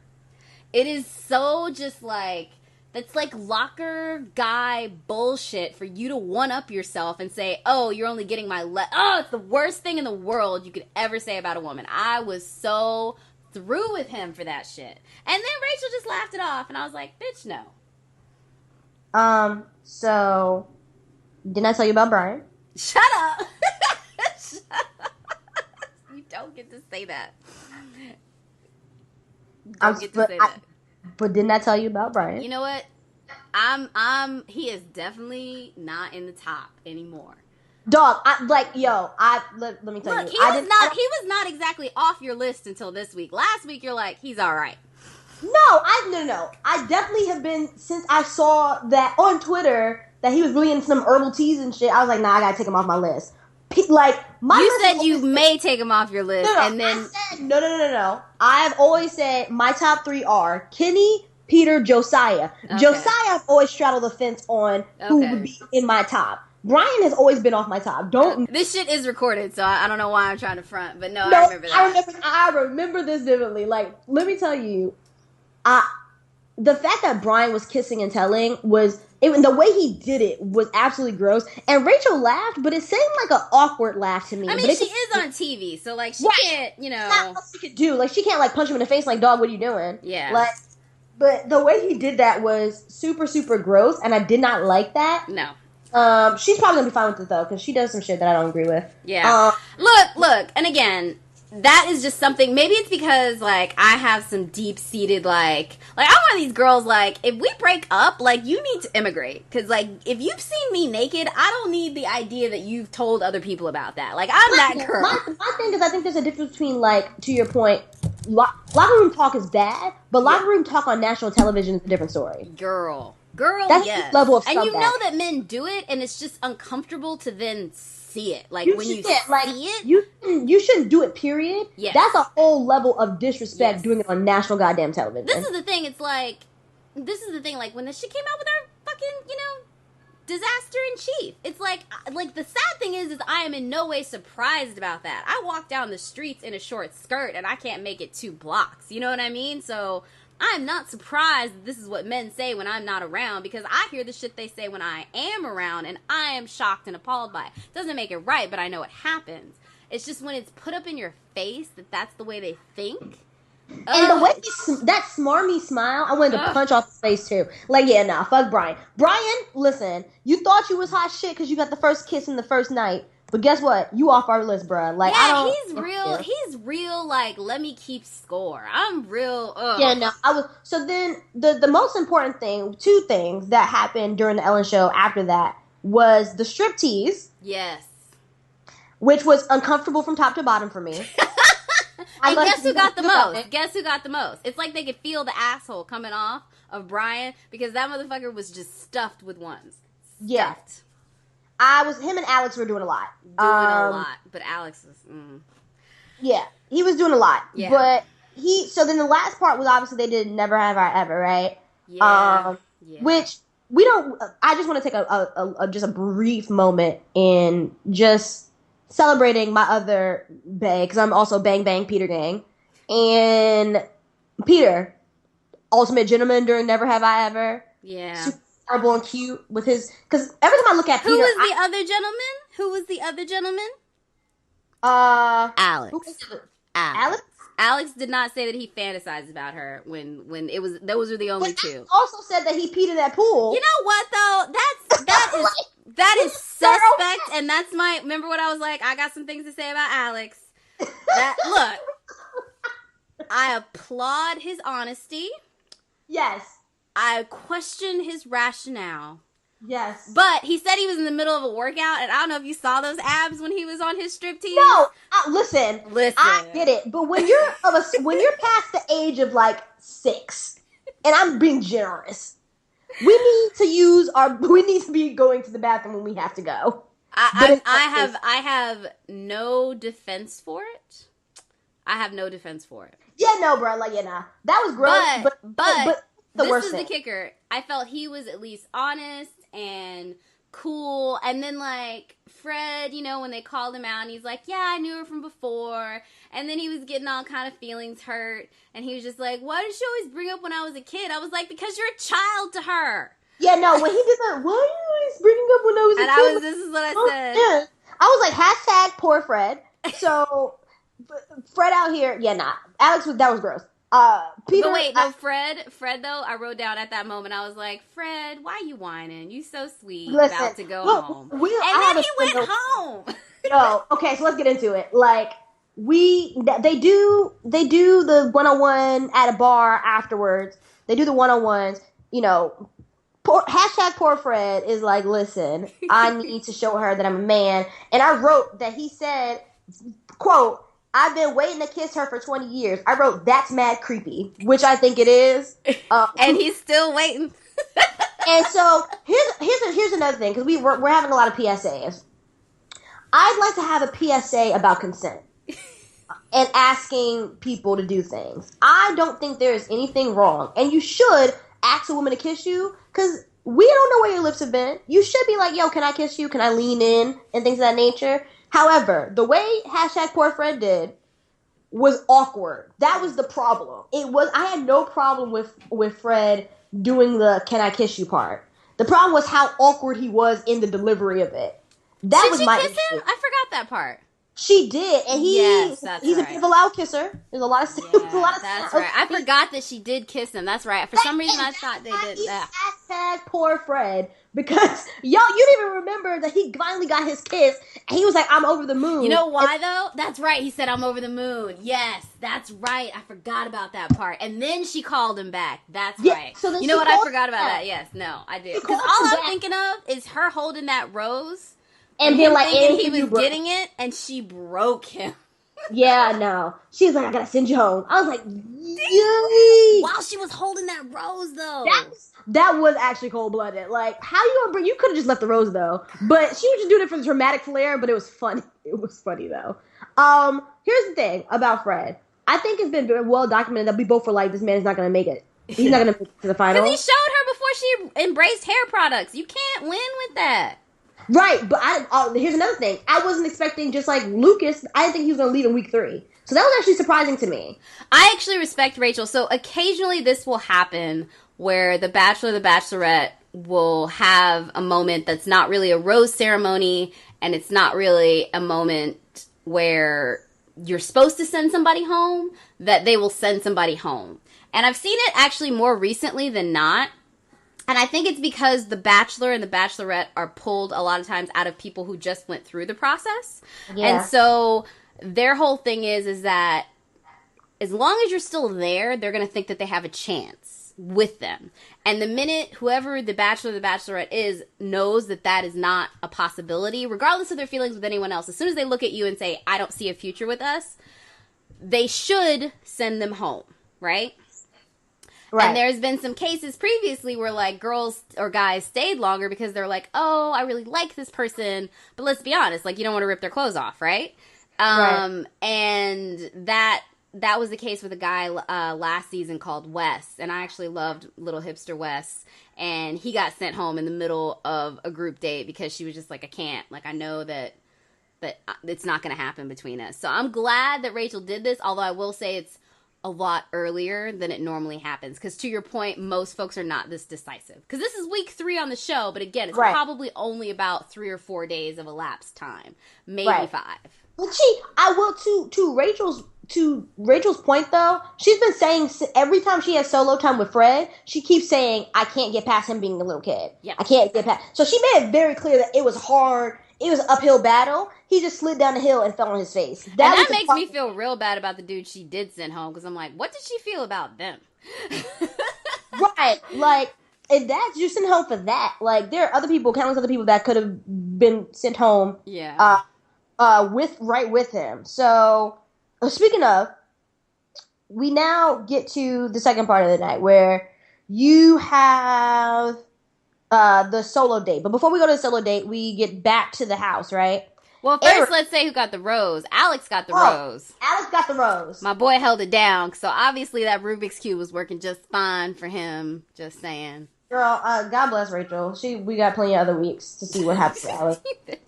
Whatever. I love me some Alex. He's definitely at the top of my ranking at this point. Especially since my one dude is definitely likely off my list. But anyway, so we go to the solo date with Skip. I'm calling him Skip because I wanted to skip his whole date. I wanted to skip his face. I wanted to skip everything. I was so bored by him and bored by that date. Only thing I will say is I worked in retail, and there's no amount of love or money that is saying it's okay for your horse to shit in my store. So, yeah. So they do a solo date doing horses on Rodeo Drive, which I don't know if that's actually a thing you can do. I don't care. It was. Did you enjoy this date? Let me just ask you. I didn't hate it. Like, so the character, Jack is calling him Skip. His name is Anthony, but I was just like literally as soon as he started talking every time, I was just like, Skip. Here's my thing with Anthony. I don't think he's the most interesting guy in the house, but there are plenty of white men in the house that I'd rather see go first before him. Skip. So that's how I feel. I agree with you. He is nowhere near as bad as Jonathan or nowhere near as bad as Lee, but he bored me to tears. Yeah, he didn't show his personality per se for me. But like, I didn't compare his solo date with Peter's. They're not even in the same freaking... No, I agree with you. Like, versus Peter's solo date, I see what you're saying. Here's the thing. I thought Anthony was fine. Like, I don't think he was, like, wowing me. But I think at least he did the intro. I think he's starting behind with everybody else, keep in mind, too. Because it's not like we're getting, like, a lot of airtime. She's had more solo time with, like... And she might have had solo time with Anthony, we didn't know. But, like, what we've seen so far, she's had a lot more solo time with Kenny and Josiah. And even Fred. More than like Anthony, Will, and Eric have been on the back burner a lot, and Diggy too, because I can't forget Diggy. Yeah. Have been on the back burner a lot, and they haven't gotten their time. So I think they're ramping up. Now this is where I'm going to let you in on some Bachelor knowledge. What I think is this is a question of editing to me personally. If you want to know my God's to honest truth, I feel that they are downplaying some of the African American relationships on the show, so it doesn't look early on that she's going to choose a brother. That is my opinion. I could be wrong, but the fact that brothers in the show keep disappearing more than the white boys, like the only white boy I could say that I kind of lost track of, was Jack and the male model dude. I know. I would say Jack. I said kind of. I didn't say really. I said kind of. Yeah. And even Jonathan. Like, Jonathan just pops up to be creepy, but he hasn't had any solo time or really he hasn't done anything wowing on the date side either. But you still see him. And what I'm telling you but they see him because he's creepy, not because it's anything good, though. But then look at the brothers. Look at the brothers and how absent they are in all aspects, whether it be bad or good. And it says to me that they're probably editing them down. Both are, you know what I'm saying? Like they're not featuring them as much, because if I had to guess, I bet you she's had some winning moments with Will, especially, that we have not seen, and with Eric that we have not seen. And I think that it's gonna play into more of the other stuff later. Like, I just think they're trying to downplay that, personally. I don't disagree with you. I will say, though, that they have kind of up front shown us black contestants, though. Because Kenny's gotten some sizable airtime. Oh, I'm not saying that they haven't, but if you look at it from this is the way I look at it for you. Look at the second rose ceremony. She sent all white boys home. Yes, she did.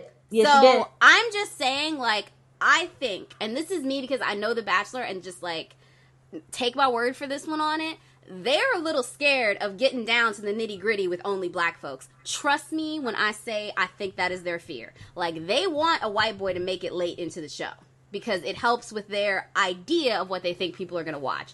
I don't know if that's right or wrong, but that's just my personal opinion. Oh, I personally think that's fucked up, because those are not optics that you worry about when you have your white bachelorettes. No, I know that's not, but I'm just letting you. But this is the thing. Remember, before Rachel, this is 13 seasons of The Bachelorette and 20 of The Bachelor, and no black person made it past week 5 before Rachel.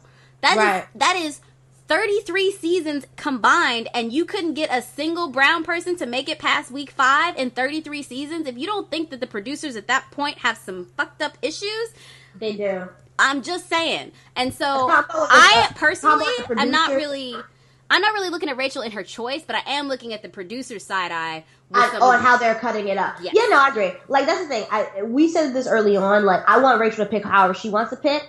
If there's an editing issue, then we'll yell at the editors. Like, trust, we will get at the editors on social media, not an issue. I got no problem doing that.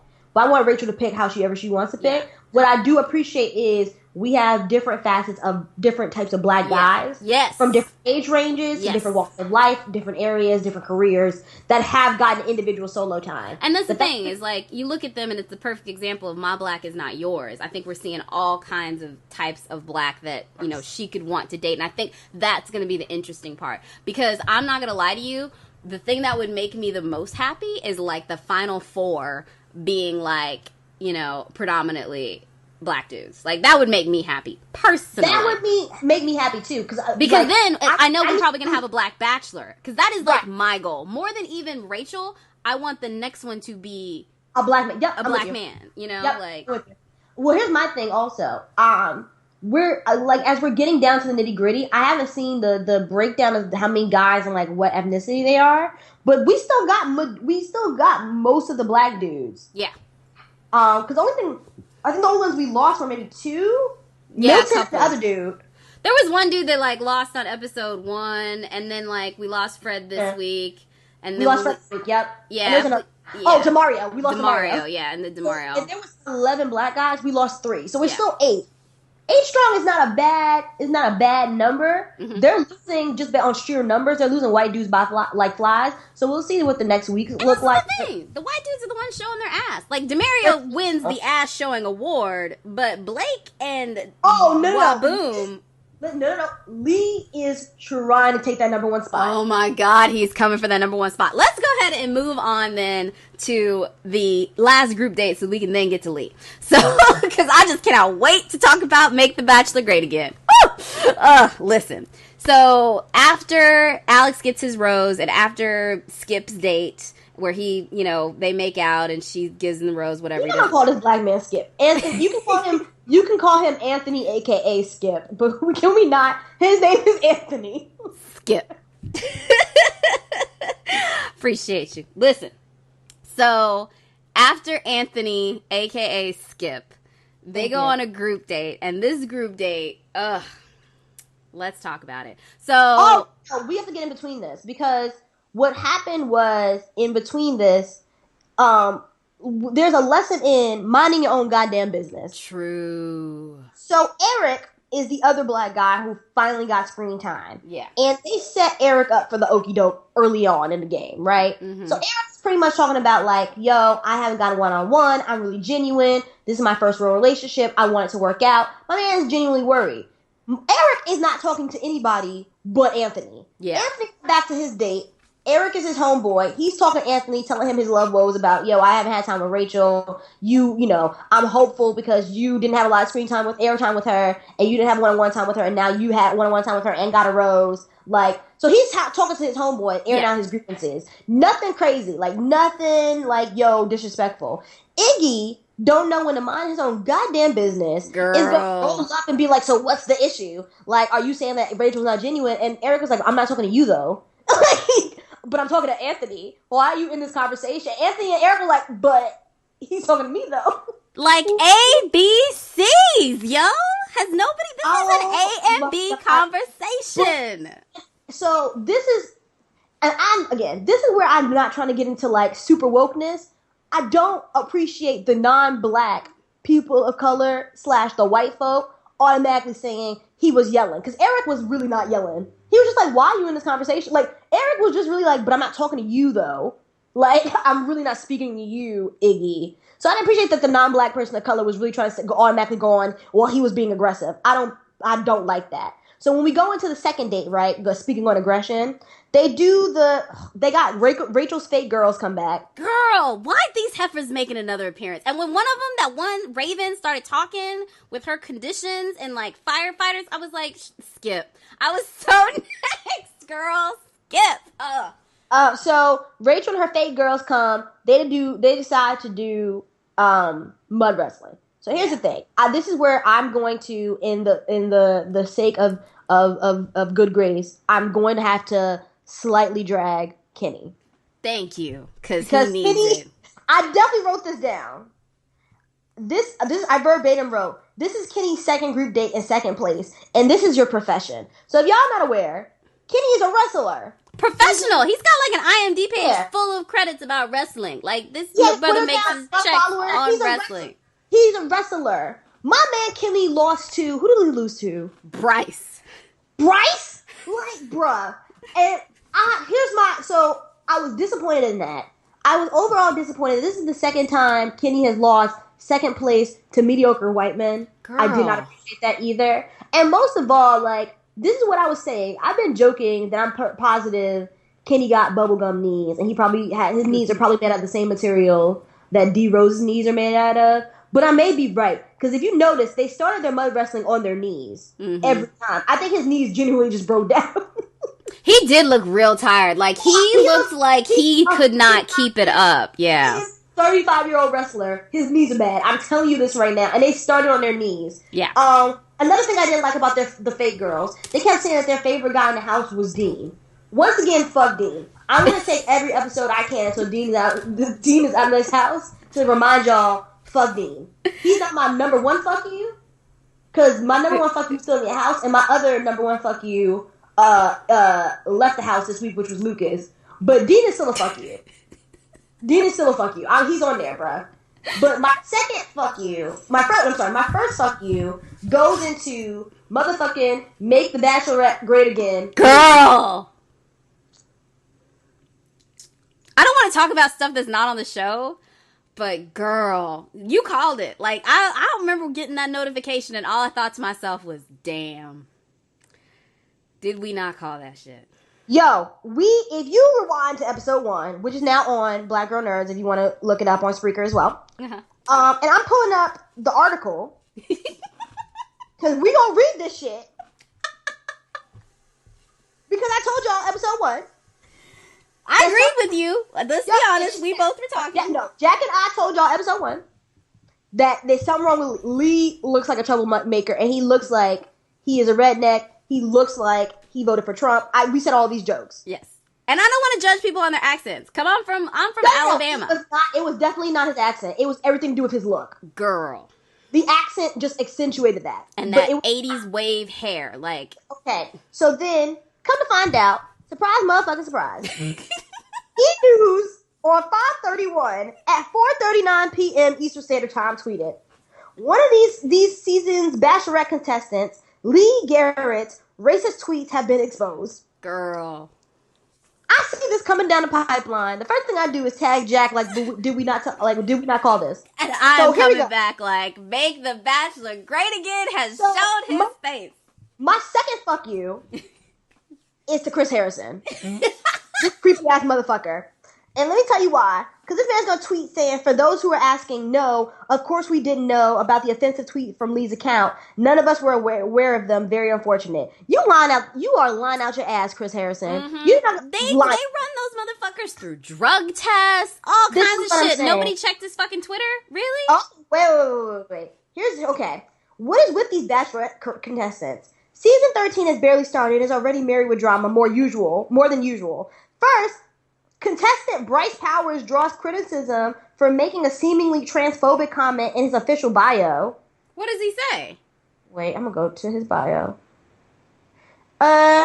He said, it was, what is your biggest date fear? That the chick is actually a dude.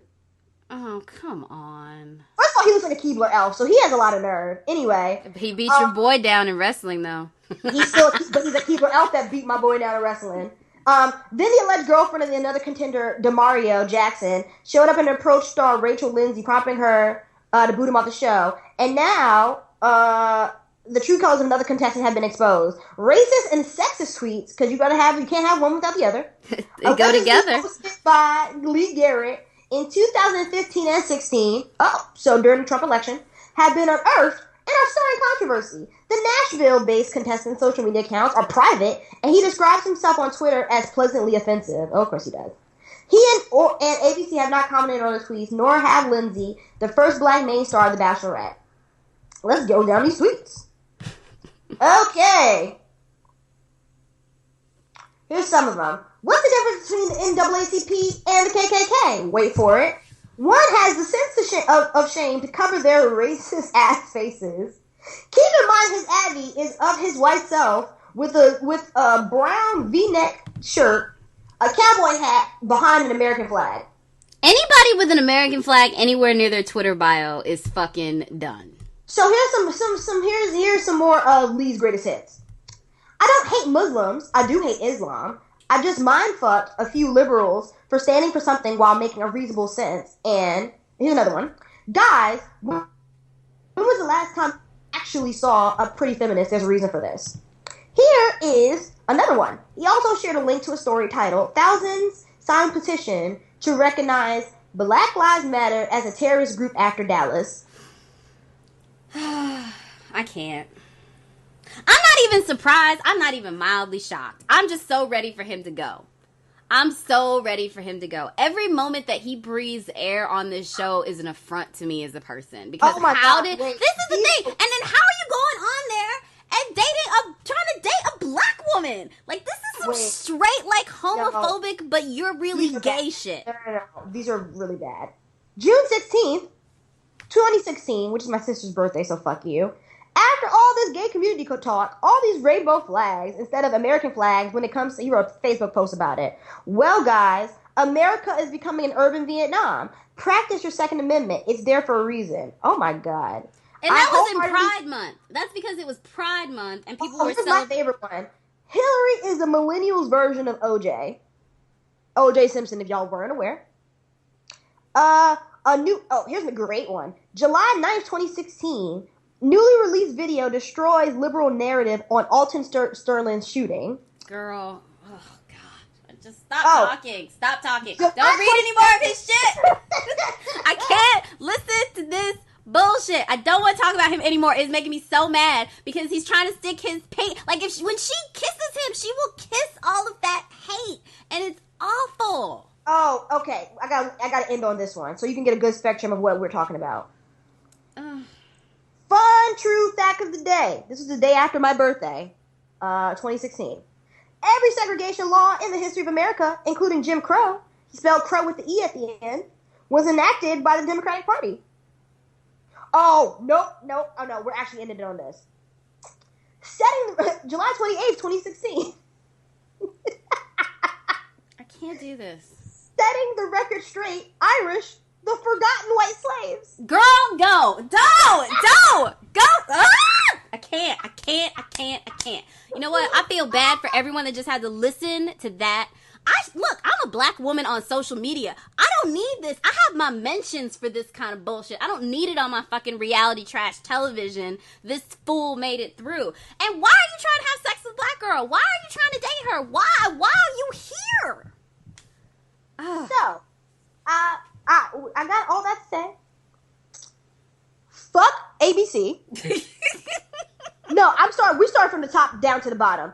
Fuck ABC and fuck Chris Harrison for lying and really trying to put take the body blow for ABC. Y'all know damn well y'all absolutely asked for social media in this day and age before y'all screen these contestants. You deliberately put a black woman in the line of danger because she's in that house with that racist ass white man, and you could just so y'all can stir up ratings. What if she actually ends up with him and he tries to physically assault her because of the color of her skin? Did anybody think about that? And y'all gonna embarrass this woman? She hasn't kissed him yet, or they haven't shown it in the editing or like any of the episodes so far. It's gonna make my stomach turn. If she kisses this man on television, do you know I'm going to blow Twitter up? Like, I don't think people understand how pissed I'm gonna be. But wait a minute, Joy. Let me just play devil's advocate. Are you saying that you're gonna put up every single dude that you have ever made out with up against that kind of scrutiny? Because I've dated some straight up assholes. You know what I mean? Because I've never dated somebody who talked about the forgotten Irish slaves. No, I haven't either. But they probably said some really fucking like anti-feminist shit.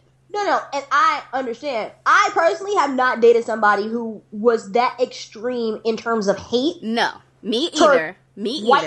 Towards black people, towards gay people, towards Muslim people, towards women who are feminists. Like, dog, you don't like anybody but straight white men. I mean, girl, this is the thing though. It's not uncommon. Like, I've seen it before. I'm from Alabama. I agree with you. But here's the thing. When you're removing the agency from the black woman in this scenario, there's a difference between a black woman being like, hey, Lee, I saw you met you at a bar. I'm dating you. And now I'm finding out, like, yo, you're racist. Versus, hey, this man is on my show. I didn't necessarily have a say in this particular guy, but he's on my show. And by the way, y'all just magically got real lackadaisical on how y'all screen, because I know y'all screen social media. Get the whole fuck out of here. Like, y'all, fuck ABC. I said. Fuck Chris Harrison and his creepy ass coming out of goddamn bushes like Sean Spicer. Fuck him too. Because you shouldn't have... don't tweet like, of course we didn't know. Yeah, y'all knew. Y'all didn't... This is the thing. The producers probably knew. He probably didn't. Because Chris Harrison's talent. He's just showing up and getting the gig, right? No. When you're saying, no, we didn't know, you're trying to... For ABC, that includes the producers. Yeah. No, I agree with you. This is the thing. You need to watch Unreal. Because... that show, to me, like, the minute I saw that and then seeing The Bachelor after that, it was, like, the best thing. Because everything that you suspect to be true, you're like, yeah, that's totally true. And I definitely gonna watch it. And I believe everything you're saying. But yeah, nah, fuck ABC, fuck Chris Harrison. Fuck Lee. He's my major fuck you. No, girl. It's a countdown to when he leaves. And this is the other thing I will say. No. I want Lee to die. Lee got to go. Lee can't say no. I mean, let's talk about it. Boys got to go, but... respect human life, even shitty ones. You can be by yourself there, girl. You're gonna be by yourself on this one. At this point in 2017, this world is gonna end. We live in a lawless society with a lawless presidency. In the words of Rocky IV, if he dies, he dies. I don't care. I do not care. I don't. I'm gonna be honest with y'all. If y'all don't like it, y'all don't have to listen to this podcast. But if he dies, he dies. You realize you're ready to invoke death over a damn reality television show? Yes, no. There's a difference. I did not want to invoke death when DeMario was being a fuckboy. I don't appreciate when I visibly see somebody trying to game a black girl and put her in legitimate danger. You know what's really funny though? Is like, that's the difference though, is I would say is like, as much as I'm screaming why, oh, I get it. It's like, it's the same reason why you find these homophobic guys that rant and rail about gay dudes that are like closeted homosexuals. It's the same thing. No. So I get why. This is the Mayor scenario where it's like, just because, and I think people need to get this in their head, just because you might be sexually attracted to or romantically attracted to a black woman does not mean that you can't be racist. Girl, yes. God, yes. Let them make that very clear. Have we talked about the weaponization of interracial couples that has happened now? Yes. Somebody just wrote an article about how interracial couples are going to save America. No, the fuck it ain't. No, Listen. because it does not, like, you don't get a pass. I've even had to tell this white boys that I've dated to be like, look, you putting your penis in my vagina is a beautiful thing, but you are still, I will cut you if you fucking use our relationship as an excuse for you to say some bullshit. But we've had this conversation before. Let's start with the simple. Interracial relationships are not just black and white. Girl, literally. yes. Y'all gotta stop centering whiteness in these interracial relationships. God, yes. Like there ain't other mixes of races. And just so you know, that sentence I just said was with the Hispanic boy that I was dating. Right. Because his little friends thought it was okay to say the N-word, and I straight up told him, I was like, if you don't fucking correct them, they will get the fuck out of my house. Right. Like that stuff like that is like, listen, my experiences are different. I've only dated black men. Mm-hmm. So these are how my experiences are being colored. Now, I don't have a problem dating non-black people of color any way, shape, or form. So that's not like, but that is a different kind of nuance because we do have different cultures and different livelihoods. To your point, we gotta stop using sex and intimacy as a tool that will solve all racism. Because just because your dick is saying something does not mean that your heart ain't foul. Yeah. And I think that Lee is a perfect example of somebody that's willingly putting himself on a TV show with a black woman. I don't care if she is, I don't care if Rachel is as not a part of community as Stacey Dash, or if she's Angela Davis. I don't care if she's in between.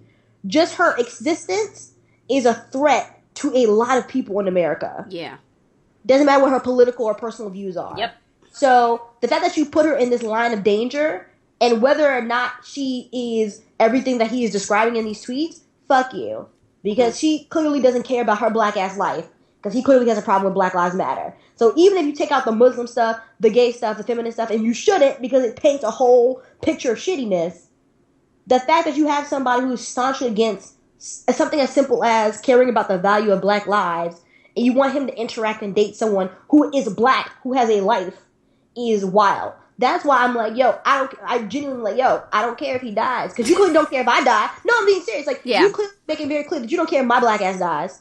So why should I care about yours? I think genuinely fuck them. Like, that really pissed me off when I found that out. And I'm sorry I went on a rant about that. But I don't care what Rachel's decisions are. But this is the thing, though. That's why this podcast is so great. Because that's the part of the podcast that it may get talked about someplace else, but it's not going to get talked about like that. Like, that's the reason why we needed to have these conversations. No. So fuck everyone involved. Like, he got to go. He's got to go. Let me tell you something. But did you see how salty he was when the black man got the rose over him, and then he just literally dug everything he could to try and take away his sunshine? The way he's trying to rile up Eric, I don't appreciate. Let me tell you something, which I think, I don't know, like, I feel like Kenny knows the game, because in the preview of the next episode, right, he was, like, whispering to him, like, you're a bitch. Yes, girl, he was like, you're a bitch. No, it's true. No, I will give you that. Kenny's done, like, TV stuff, and he's, like, hosted. I feel like Kenny knows the politicky things of what he needs to do to get through this. And this is the thing. I understand the sensitivity of the situation. Black women, we have specific nuances of how we're portrayed in media. Mm-hmm. But I've never lived life as a black man. I don't know I don't know the experiences of not being portrayed as a black man in scenarios. So I can't call it on that. I can see them being like, I don't want to be this super aggressive black dude because in history, and I think Will was trying to give him a history lesson, which they your breath, Will, he don't care. Girl, and I was like, I was so like looking at him like Will, I appreciate you for trying to fight that fight, bruh, but say your breath, bruh, he don't care. He doesn't care. He doesn't care. But even when he was explaining to him, he was just, did you see his face? He was like, girl, what the fuck are you talking about? Like, he don't care. But like, I'm confused. Like, no, he don't care. Then that's the thing, like, I think they're in a weird position because they should punch him in the face, and they don't want to be portrayed as angry black men. I completely understand. But this is the deal, though. Myself personally, at that point, when you are being a threat to my livelihood, because I don't know what he's going to do in the next episode. Well, this is the thing, though. What I can tell from the next episode is this is not the first time that, like, exchanges like this happen, right? But fuck it. Eric's got a rose. I've never seen a rose get taken away, as far as I can remember. Now, I'm not a Bachelorette historian or a Bachelor historian. Maybe it's happened, but I don't remember. But he's got a rose, so as much as I don't like him necessarily letting Lee win by showing his ass to Lee, but this thing is the best part about it was when Eric was like, my name is in your mouth. And I'm just like, I don't think that white people understand how that really... It cuts to the quick. Like, I remember the first time I got my ass beat, it was just talking about someone. Not talking shit about someone. He was trying to do that judo, like, fucking racist Jedi mind trick, where he was like, well, he's being aggressive, and also he was like, wait a minute. He's like, oh, you're only making this about you. And then Eric was like, but my name is in your mouth, so it is about me, clearly. Yes, like, you were talking about me. Like, that's when people like, don't take it personal. You are personally attacking me on a personal level. How else do you want me to take this? Also, wait, wasn't it Lee and Bryce? Yeah, a little bit. Okay, a little bit. Bryce also... Wait a minute, though. Let's also remember, this is all stemming from a conversation that they weren't even a part of. Nope. It came from Iggy, and they were literally just looking for breadcrumbs for how to, like, fuck this Negro up. So I gotta give a fuck you to Iggy. It's a small fuck you, but it's fuck you to Iggy. Mm-hmm. I'm gonna give a bigger fuck you to Bryce than Iggy. Yeah. This is my in-between fuck you. Because Bryce definitely was throwing stones and then hit his hand when Eric confronted him, because he didn't want that static. So, fuck you, Bryce, because you couldn't be a man and like, stand in your truth and be like, yeah, I said it. Yeah. And the biggest of all... Is Lee. And also, I appreciate the fact that Rachel, because I feel like on this episode we have definitely dropped our fair share of F-bombs. Apologize. Yeah, but Rachel has no problem dropping an F-bomb, and I appreciate that. Like, on air, they're like, is he coming back? And she's like, fuck no, with Demary. Right, and that she should. Like, no, I'm not gonna lie to you and say I'm gonna tailor this down, because I'm not. In any of the future episodes, as long as Lee's on the show, you're gonna get a lot of colorful language. There's some other things I wanted to say, but because I want to keep it, kid-esque friendly, girl, I'm preserving some of my more colorful language. But trust, I've been on other podcasts where we let it fly. Girl. Yeah, no, I'm okay with it, though, especially with Lee. That he's got to go. He gotta go. But this is the thing. Until he goes, it is a countdown until, like, we, like, kick... it's like the impeachment at this point. Like, it's gonna happen, you just want to know when. And you want to mitigate the damage before he goes. So we've gone a little over. Let's end on two different things. One, who is still our favorites for this week, and if we're holding on strong. And then two, what do we think next episode's gonna be about? So, I'll let you start, because I think I have the one that's got the most changes on my top 3. Mine is still holding on strong, man. Kenny had a good week. He got some good alone time. Peter's out here still being cute with that gap tooth. Listen, the more I look at Peter, the more I realize Peter's fine. He's a fine looking man. Peter is fine. And business owner, I was like, okay. Yes. No, Peter's fine. When he took off his shirt, I was like, oh. I was like, and you cute. You cute in the face and you have a nice body. I was like, all right, Peter, I see you working with what you got. I love it. So, my 2 men holding strong. Josiah's still in there, but listen, he's still straddling the fence, but I have more hate in my heart towards Lee than I do towards Josiah. As you should. As I you should. But, like, I have focused all of my energy on hating Lee. So, I can't straddle the fence on Josiah anymore like that. So, he's still around. He's just my least favorite. So, in terms of my favorites, I would say, you know what? Week by week, it changes. So, like, I'm going to keep it at a tie. Kenny and Peter are my favorite top 2. And then I like Josiah. Okay. So, mine's still holding strong after 3 weeks. So, I feel good about my choices. So, my top 1 is Alex. I don't think I put him at the top last time. I think he was just in my top 3. I, unfortunately, was all about the very now suspect, Brian. I got wowed by his beauty. He was really gross. Yeah, no, I gotta agree with you on that. Like, I got wowed by, like, what he did to the lady parts, and I made a poor decision. But I will say this. I'm gonna put him in, like, this weird place of, like, he's not on my list anymore, but he could redeem himself. Because as much as he's messed up, it is not even fathomable to someone like Lee. Or even it's someone like Jonathan, who hasn't even done anything wrong, but he's just creepy. You know what I mean? So, like... Oh, you know what? I'm sorry. I forgot one person. I'm going to put in my last... I'm going to put Eric. He on the rafters. He on the bench. He's on the bench? Okay. Yeah, Eric on the bench. So... I feel like they're setting Eric up to be the scapegoat black person, and I just because as another fellow black person, I know how that feels. I'm gonna put Eric on the bench. I'm gonna let him cool out before I put him in the game. Excellent. Well, I'm putting Blake on the bench with where I had Diggy first episode. Like, they're just kind of kicking it there. You know what I'm saying? So I don't really have an opinion, but both of those guys could definitely come off the bench with some redemption if they work their magic. Sure. So Alex is still holding strong at my number 1. Josiah is still number 2, I will say at this point. Mostly because he disappeared this episode. And actually, I remember now, Josiah was my number 1. Sorry, I'm looking at my notes. And Alex has now gone into the number 1 spot. Mostly because I feel like with Alex, he's in my personality, like what I do, like I work in tech. Like I feel like he is somebody that I'm like, okay, we could definitely kick it. Like, we could, like, lay in bed and talk about code. So, like, I'm totally down for him. And that's more me than more for Rachel. Because I'm telling you right now, I will lose 40 pounds and get, like, 20-inch tracks to be on The Bachelorette if he becomes, to be on The Bachelor if he becomes the next Bachelor. Let's talk about it. My second one would be Josiah. And then my third...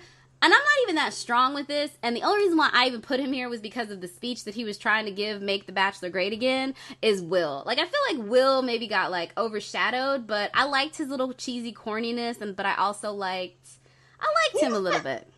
I'm gonna revise it. I'm gonna put Will on my bench, too. Yeah.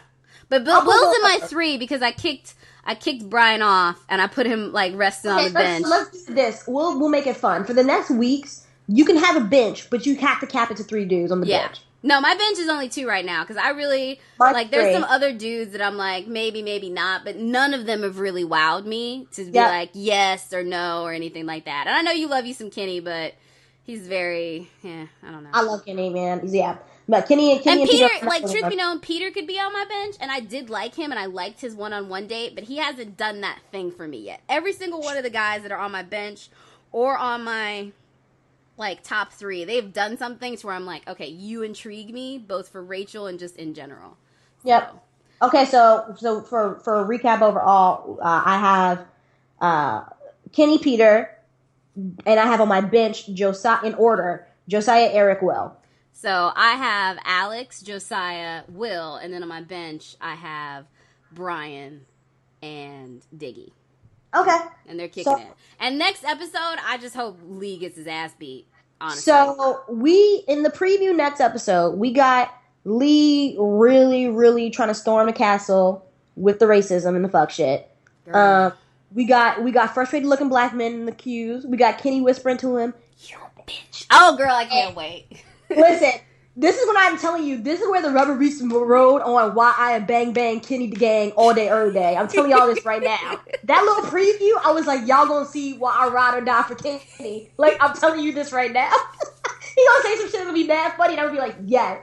And then we got a nice little preview of Rachel crying, saying that she did something that she knows a lot of people won't like. Yeah, you know what though? I think that is gonna definitely have to do with more what she's not talking about America, she's talking about the guys. Yeah. So this is the thing, the Bachelors are masterful editors. No, I agree with you. I'm just saying, like, this is what she did, but I don't know. I have no clue what that's going to be about. Me either. I don't think. I have no clue what that's going to be. Although I will say I like that dress too. Wait, what about this? What if she brings back Demario? She's not bringing back Demario. You never know. Listen, at this point, there's a lot of stuff that I wasn't expecting to happen that happened. No, he's gone. He's gone for sure. Like, now, we'll see him again when they do. So just so you know, at the end of the season, they have this thing called Women or Men Tell All, where they bring back everybody who got kicked off. This is like the third to the last episode. So when it's down to the final 3, this is like the episode that they play right before that. And that is usually the last episode that I really love. Because after that, it's just who does she pick, right? So, last question before we end this. You think they're going to bring Lee back for the reunion? Oh, hell yeah, girl. He'll be the best part. And then he'll go to Bachelor in Paradise, and the circle goes on and on. They had a motherfucker last time who was a straight-up stalker, and they brought him back for the Bachelor Tell All, and every dude was ready to box him. Y'all going to bring this racist, Islamophobic, homophobic, anti-feminist. I can't wait, because they are going to light him up. Because unlike the guy that was just shitty on the show, this guy was shitty in real life. So there will be no shame. And, like, it's the best. It is literally like Jerry Springer without the punches. It's so good, girl. It's so good. You're going to enjoy it. The Bachelor Women and Men Tell All is one of my favorite episodes. And this year when they did it, that was when they announced Rachel as the Bachelorette. Yeah. Or brought her out as the Bachelorette. They announced her like a week before that. Anyway, but we got to wrap this up so we can keep it under a decent amount of time. But we'll catch y'all next week. It is a continued misadventure. You can follow me on Twitter at Miss Blurtus, or check us out on blackgirlnerds.com. Joy, where they can find you. You can find me at Jump for Joy, where I'm going to be constantly tweeting out links on why Lee is a terrible human being. We can all agree on that. All right, we'll check y'all next time. All right, bye. That was a HeadGum podcast.